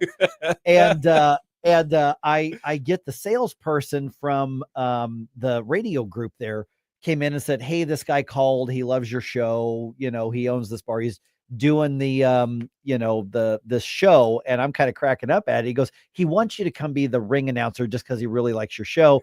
I'll go tell him, don't worry about it. We'll get one of the DJs. I'm like, and you're like, wait a minute. I'm like, whoa. Don't answer for me, buddy. I'm like, well, what do you mean? She goes like, well, I didn't think you'd be interested. I'm like, why would I not be interested in this? And so I'll tell the middle part of the story in a second, but it's funny. My dad was a Baptist preacher. Yeah. Yes. Very strict Baptist Very preacher. strict, yes. And after it was like all said and done, he was so disappointed that you went to the Snorty Horse. I went to the Snorty Horse Saloon bar to be the ring. And he's like, why would you do something? Baptist pastor was like, why would you do something like that? And I'm like, Dad, because someday I'm going to be on my deathbed in my 80s or 90s or pushing 100. And I'm going to look back on my life and I'm going to say, I could have been a ring announcer for a midget wrestling event at the Snorty Horse Saloon. And I didn't do it. And I regret it, croak. Right. I'm exactly. like, I just don't put me in that position. He did not buy that. No I will regrets. tell you that. No regrets. Did they agree to be your casket bearers after that? No. I've got to show you. I've got a picture of it somewhere on my Facebook. Oh, that It's must really have been funny. a great entry on your It was LinkedIn. so funny. But here's the really, you talk about the government overreaching part of this. So I show up at the Snorty Horse Saloon. Oh, no. You'll be okay. You'll be okay. The story gets better. Jerome, it gets There's better. more. Because There's more. But wait, there's more. So I get there and I'm introducing myself. And this guy walks up to me, goes, "Hey, who are you?" Because they weren't open yet. I said, "Well, I'm doing the ring announcing." And he goes, "Where's your license?" And I'm like, license? What? And he goes, "Where's your license?" I'm like, "What do you mean license?" He Yeah. goes, "You got to have a license or you're not getting in there." I'm like, Whoa. "Who are you?" He's like, wait a It second. was a guy from the Gaming Commission. No way. And you have to have a license to be a ring announcer? Right. At the Snooty Horse? At Yes. the Snorty Horse? And so I kind of laughed, and he's like, "What are you laughing at?" And I'm like, "Because that's the dumbest effing thing I've ever heard in my life." That's why. And I said that. Yes. And I know I know Mike- you're shocked that I would say that, but No, I did. Mike answers the dumb questions. did. He's like, you ask stupid questions, I'm like, you're gonna get an answer. and then he stomped off, and then the promoter is like, "Oh no, you've really done it now," because it turns out the Gaming Commission, they are self-funded by the things they regulate. Oh, okay. And All right. so everybody has to have a license. Mhm. And he's like, "I'll try to smooth it over because this is the one thing this guy does." I'm like, "Well, how do you get a license?" "Well, you sign this piece of paper and hand that guy like $20 or $50 or whatever." Okay, so it's a bribe. It's a bribe. And And that's so what that sounds they like to me. calmed the guy down. We handed him $20. He gave me a temporary license. And then I got one in the mail a couple weeks ago that said I was an officially licensed Oh my god. ring announcer in the state of Missouri. Are you current? No, I didn't Okay. renew it. All right. But I was able to get up on the ring and do the ring announcing for the and I think it was called Midget Wrestling Alliance. Do you or remember something. any of the names? I've got pictures, but Okay. no, I remember El Toro. One of them was Okay. El Toro. Okay, there you go. And there was one of those. And so that was like another lesson in government overreach Yes. because they protected the patrons of the Snorty Horse Saloon From from an an unlicensed ring announcer. My So God. Matthew from our chat is saying a licensed ring announcer. Wow, what haven't you done? Maybe after we talk to Steve Rupp, you can recall things that you're not good at. That's true. And there are many, trust me.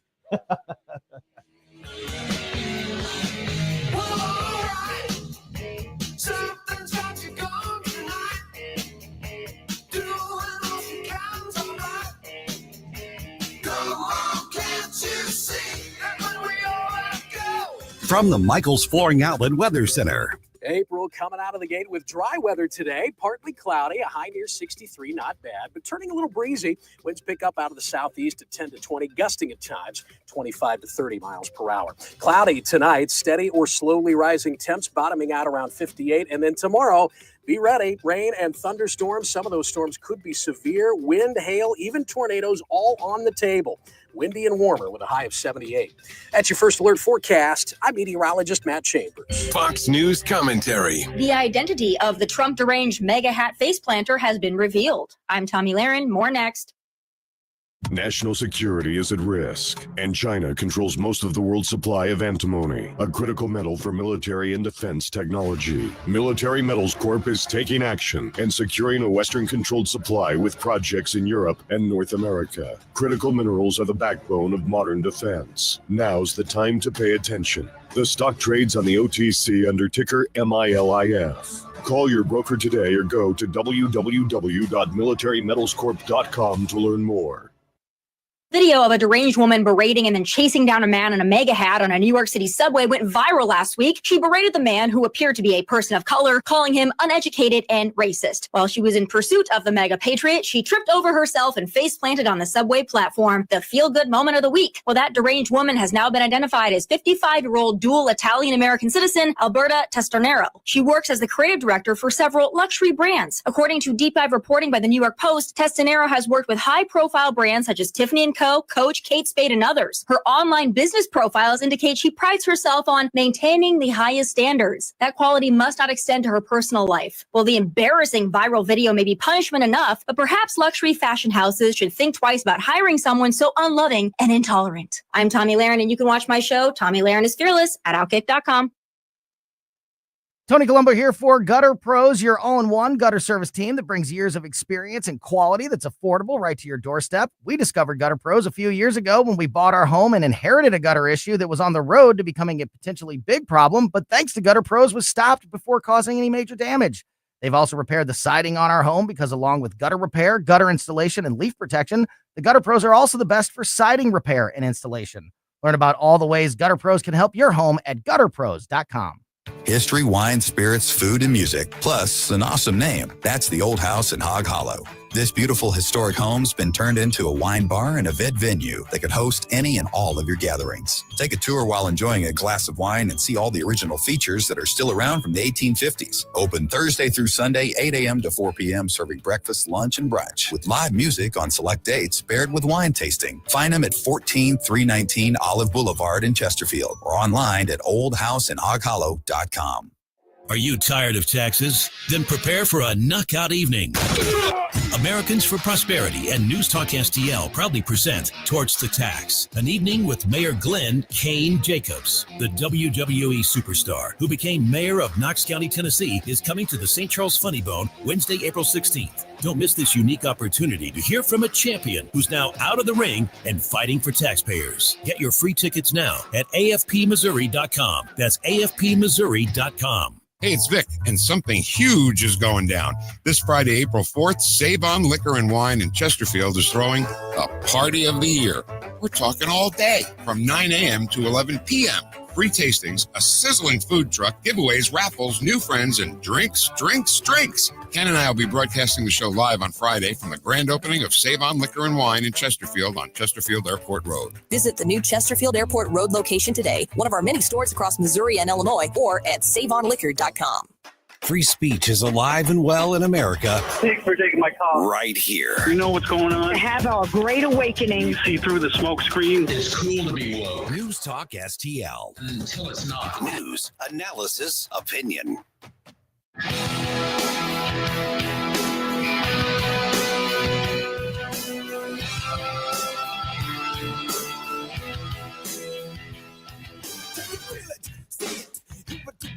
If you can't, then it doesn't matter anyway. You will never understand it 'cause it happens too fast. And it feels so. Hi, this is Jefferson County Councilman Billy Crow with a reminder to check out our new show, Jeffco Patriot Radio, this and every Sunday at high noon. Now, back to the Mike Ferguson in the Morning Show. All right, let me just go ahead and first mention that Jerome and Gabe perked up when I said I've got pictures from that story I just told about that. So I just texted that. I found it, and I just texted, you've seen it. So you're going to put that up at some point here? Yeah, after we get done talking with her, with Steve Rupp, I will definitely share that with the stream audience because I think that they'll be greatly impressed. Right. So pictures of me with the midget wrestlers the night that I had my infamous run-in with the Missouri Gaming Commission over the ring announcing license at the Snorty Horse Saloon. Snorty Horse. And Steve Rupp from Missouri Right to Life is saying, what did I just walk into? I never know what's going to happen with News Talk STL Radio. That's what makes your program so great. You never know. That's right. We had Glen Jacobs on, Kane from the WWE days. He's now the mayor of Knox County, Tennessee. And Stevie's coming to St. Louis to talk about, some reducing taxes, eliminating the income tax. And we're having this great event with him. So he was on, and it just kind of spiraled out of control with the pro wrestling thing. And I mentioned that in my previous radio days, back when I was still doing some small market stuff, that I was invited to be a ring announcer at a midget wrestling show, and the story just got wilder and wilder from there. And the weird part is, I had to tell these guys I didn't embellish a single word of any of it. It really was that weird. So, oh my goodness. Oh boy. Life is supposed to be fun, right, Mike? Precisely. We're visiting with Steve Rupp, president of Missouri Right to Life. Obviously on a much more serious note, we were visiting with State Senator Nick Schroer on the program this week. And, obviously he was one of the authors and the architects of Missouri's law that protected so many lives and made Missouri the most pro-life state in Missouri. And obviously now, tragically, because of Amendment 3 that has passed, we're now, you could argue, I think fairly argue, that our laws are now the most radically pro-abortion, not even just pro-choice, but pro-abortion. And you and I have chewed through all the problems with Amendment 3 in the past, and we've done that. But now we're on the second half of the state legislative session, and there's two questions. What can we do about it regarding legislation and clarifying terms and things like that? And that's where I want to start. But then also, how do we get back to where we are saving lives and giving these young innocent lives just the chance to be born and to live, and at the same time? And you all work so hard on the policy aspect of that. What can be done now? Because we have a constitutional amendment that obviously overrides state law, but it seems like there are some things in state law that we can do, if nothing else, to clarify. And I know there's a big fight over the chemical abortions that the Attorney General is involved in right now. What's the update? Well, yeah, the chemical abortions are not being done in Missouri right now because of some health and safety regulations, thanks to Andrew Bailey for enforcing those. And, the chemical abortion. So when people hear that term chemical abortion, they kind of think, what exactly is that? It's the abortion pill, and it's actually a 2-pill regimen. There's the first pill is taken, and the first pill is designed to do one thing and one thing only: to starve that innocent child to death. That is the exact purpose of that pill. That pill is designed to rob that child of nutrients so that the child, over the course of the next couple of days, dies, literally starves to death. The second pill in that regimen is designed to force the woman to go into early labor and expel that child from her womb, literally birth a dead child. And that it's horrible. And there's great danger. And this is why Andrew Bailey is so keen on this. There is great danger to the woman in that abortion pill regimen, because that your body is not designed to go into early labor that way. So you're forcing your body to do something it is not designed to do. But your body is designed to hold on and nurture that child and feed that child and offer a safe place for that child to grow and develop, not to expel that child, literally rip the child from the mother's womb, from the wall of her uterus. And when that happens, she starts to bleed, as you can imagine.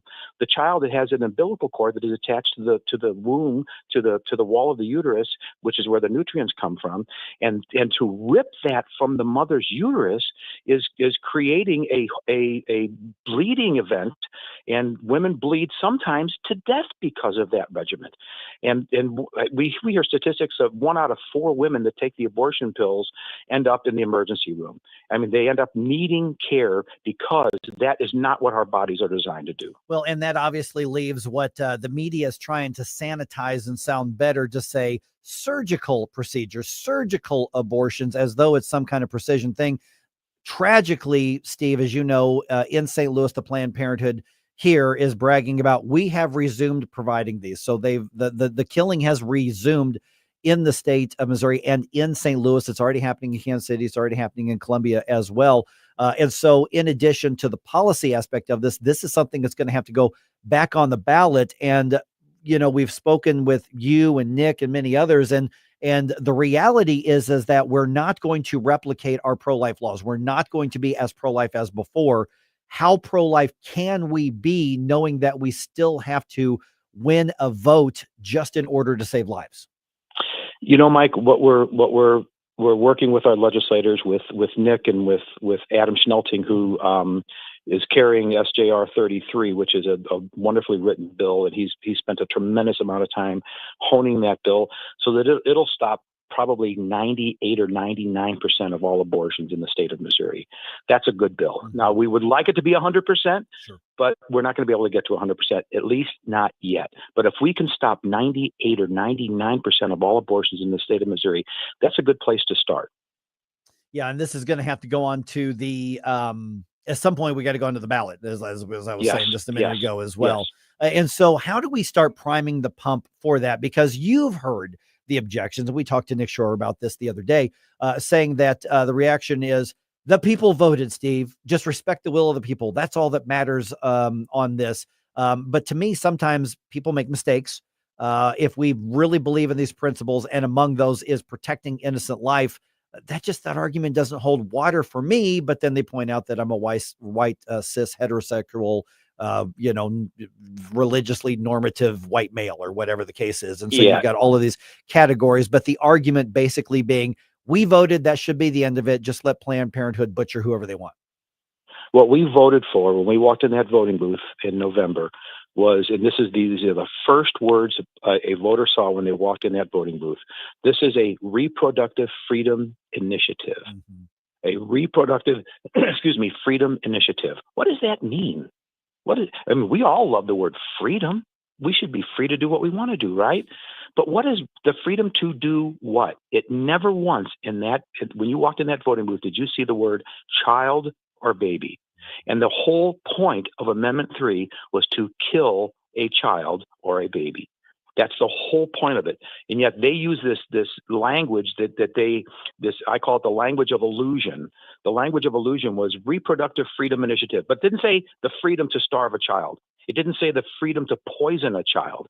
It didn't say the freedom to let a child bleed to death by being dismembered. If those words had been in that initiative, then there's no way it would have passed. Anybody with a moral conscience would say, I'm not okay with starving a child to death. I'm not okay with poisoning a child with potassium chloride, injecting that into their hearts. Gosh, that makes me sick. I'm not okay with that. And if those words were in that initiative, it wouldn't have passed. It passed because of the language of illusion. This is producer Jerome chiming in real quick, speaking with Steve Rupp. So while we try to buy some more time for the unborn, while we continue to contest this egregious change in legislature, what can the average person do to actually help out? Like what resources are available for us to try to, at the very least, get some sort of persuasion to not go through with that and to pursue a opportunity for life for the unborn? Yeah, it's a great question, Jerome. And here's what we can do. You helped us do this, by the way, on your show. You promoted our lobby day, our action day in Jefferson City last week on Wednesday. We had hundreds of people from all across the state of Missouri, many from St. Louis, that went down and lobbied our legislators, our state senators and our state representatives, and our governor, and the attorney general was there, the secretary of state was there, and all of them are on our side. We have got to lobby our legislators. There are a few legislators that are holding this thing back a little bit. That SJR 33, the language is wonderful. There are some legislators that might say, well, maybe we should lighten up that language a little bit. And instead of stopping 98% of abortions, we stop 50% of abortions. No, that's not acceptable. We have got a wonderful bill. What we did down there was we lobbied those legislators, and as a result of that, later today, That bill is going to be in a legislative review committee, and Speaker Patterson said that it will be debated next week on the House floor. That was due to what your listeners did by going to Jefferson City, by calling their legislators. But we've got to keep up that pressure. We've got to call them on a regular basis. What your listeners can do, Mike and Jerome, is they can get a hold of or get on our website, the Missouri Right to Life website, which is MissouriLife.org, and sign up for a weekly lifeline on Fridays. They get a lifeline that tells you exactly what's going on. They can also sign up for alerts, action alerts that they get on their phone, and all they got to do is press a button and send a message to their legislators. Please vote yes on this. Please keep the language strong. Those are the things that your listeners can do, and it's very meaningful to those legislators to hear from their constituents. Yeah, because a lot of times this is one of those issues where they get sort of cold feet, and this is where backbones are tested. So that's really good to know, is the practical what can we do, because so much of what happens are negotiations that happen in the halls of the state capitol. But I don't want any of us to feel powerless if we're not powerless. If at this point there are still ways for us to put the pressure on the lawmakers, especially ones who may be trying to do political math and they're getting the political math wrong, because the fact of the matter is this is a conservative state, and I don't think anybody's going to lose their seat because they stand for life, at least on something that puts it back on the ballot at the very least. Yeah, absolutely. Absolutely. And you think about it, think of the hundreds of thousands of conservative voices out here in our state that haven't been heard. If they just call, if they just go to Jefferson City, if they write letters, if we do that, that puts the pressure on these legislators. They know we're watching. They know we're listening. They know that when they come up for election next time, what's going to happen if they don't vote pro-life. Yeah, exactly. All right, Steve Rupp from Missouri Right to Life. Let's give out that website once again. We've already tagged you on our social media, Steve, so people can connect through that. But that website, and I really encourage people to get those alerts in particular, especially when it's as easy as it is to contact your local lawmaker in a matter of just a minute or so and let them know, hey, I'm on this. I see it. I'm watching what you're going to do. Please do the right thing and push that pro-life as much of a solution as we can get. You bet. MissouriLife.org. All right, Steve, thanks so much for the update. And I will be bothering you again for some updates sooner rather than later. Mike, thank you so much. And Jerome, thank you. And God bless you guys for what you're doing. Thanks, Steve. We'll talk to you soon. All right, 314-912-1019. This is one of those where you see in the social media comments, the people voted, you just don't respect the will of the voters. Well, I think there's a lot of truth to what Nick said yesterday, what Steve just said now. It is true that we were lied to about this. It is true that the activist judges put it. It is also true that people voted knowing that they were repealing pro-life laws. Mm-hmm. I don't care. I'm ready to put it back in front of them to say, here's the honest discussion, and let's have an honest debate over it this time, and then do everything we can to win that vote. We still have to win the hearts and minds of people so we can save the lives of the beating hearts and lives of those who are at most risk. This is 101.9 and 94.1 News Talk STL. Mike Ferguson in the morning The strong protecting the weak and the good defeating evil. on News Talk STL. Experience the exhilarating atmosphere of a Cardinals game. Join the sea of red in the wave around the stadium. Feel the rush of excitement as a home run lights up the sky with fireworks, bringing the whole ballpark to their feet. Nothing beats the thrill of watching the Cards get the W with the final out at the plate. It's more than a game. It's an experience. Visit Cardinals.com for tickets and info. St. Louis Cardinals for the Lou. Game tickets? Check. A round of cold beers? Check. Ballpark hot dogs? Check. Baseball is back, and nothing beats a night out with the guys. Or ladies. At a Cardinals game. From thrilling games and mouthwatering eats, the iconic ballpark energy, Busch Stadium is the ultimate spot for you and your crew to dive into America's favorite pastime. Make your next night out the best one yet. Join us at Busch Stadium, where every hour is happy. For tickets, visit Cardinals.com. St. Louis Cardinals for the Lou. A DIY warriors. Ready to transform your outdoor space? Start with Lee May Concrete Block, St. Louis's trusted family-owned manufacturer since 1947. Whether you're building a retaining wall, creating a backyard fireplace, or pouring concrete, Lee May's got you covered. From compact blocks to large cast concrete, they provide materials and professional guidance to bring your vision to life. Military and first responders get special discounts. Visit Lee May Block Showroom or LeeMayBlock.com. Lee May Block, building your dream one block at a time. The Herzog Tomorrow Foundation provides private school tuition scholarships through Missouri's new Most Scholars program to cover the cost of accessible, high-quality schooling. Hi, this is Mayela Esser with the Herzog Tomorrow Foundation. Our private school tuition scholarships wouldn't be possible without the support of generous Missouri taxpayers. If you're a Missouri taxpayer interested in redirecting your tax dollars and sending them to Missouri students in need of a better education, please contact me at herzogmostscholars.org. Better education for students creates a better tomorrow for all. Learn how you can help provide a better education for Missouri students at herzogmostscholars.org. That's herzogmostscholars.org. Also, sign up for The Lion, an initiative of the Herzog Foundation that carries articles covering a wide range of issues facing American families and culture. herzogfoundation.com. That's herzogfoundation.com. The Vic Porcelli Show. Is President Trump's support from farmers really waning? We'll talk to the author of Land Rich, Cash Poor. That's Brian Reisinger. We'll talk to him Tuesday at 10:05. Weekday mornings at 9 on News Talk STL.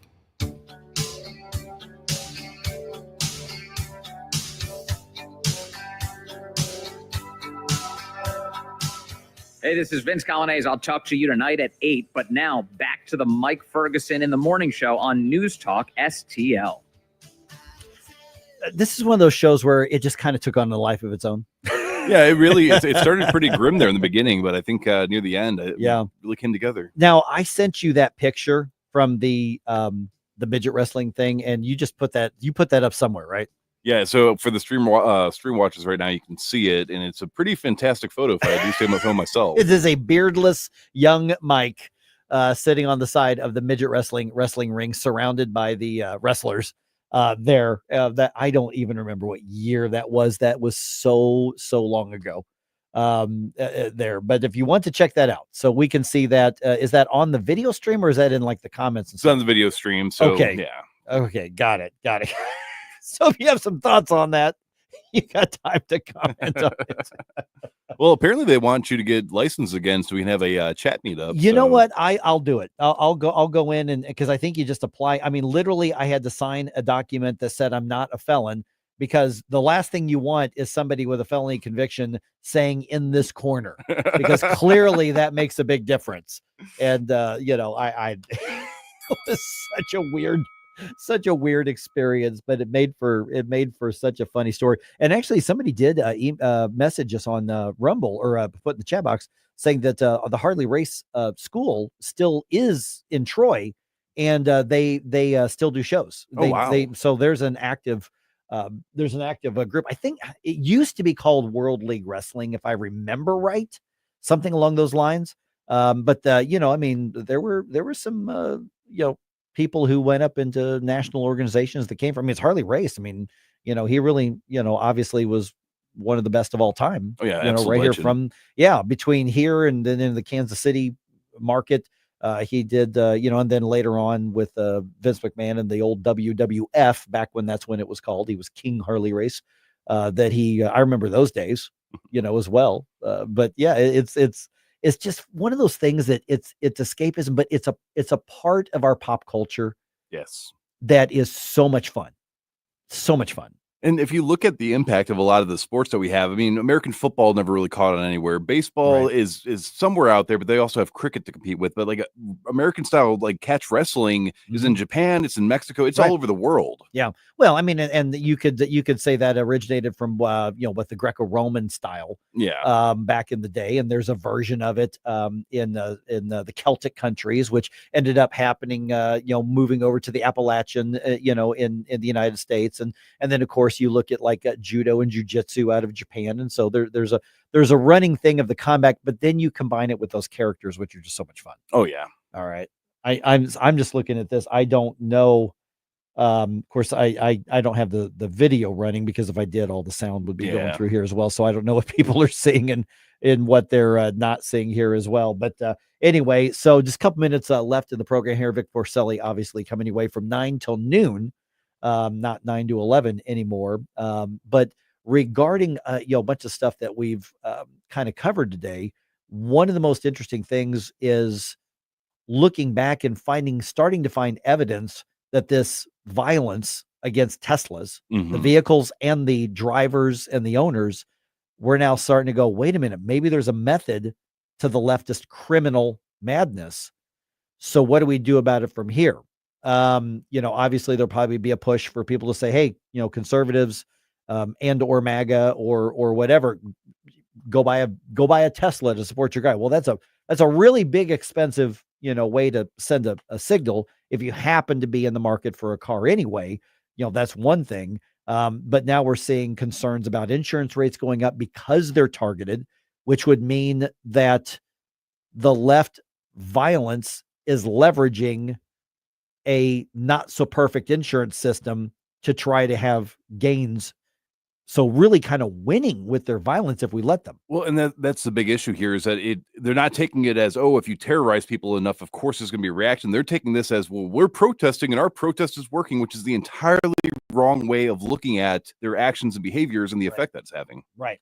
Yeah. So the way that we're going to bring this back under control and get it back into a market is that every single person who is caught, and I mean, they need to throw the book at them, because the argument you're saying from the left is, hey, if I end up keying your car at the grocery store, you're not going to throw me in prison. Well, this is literal, actual terrorism for political purposes. Yes. So I think whatever the maximum is, if people start going to jail for 3 months, 6 months, or something like that, getting fined, $2,000, $2,500, and paying restitution, we're going to start to bring it back under control. But we got to have the guts to do it.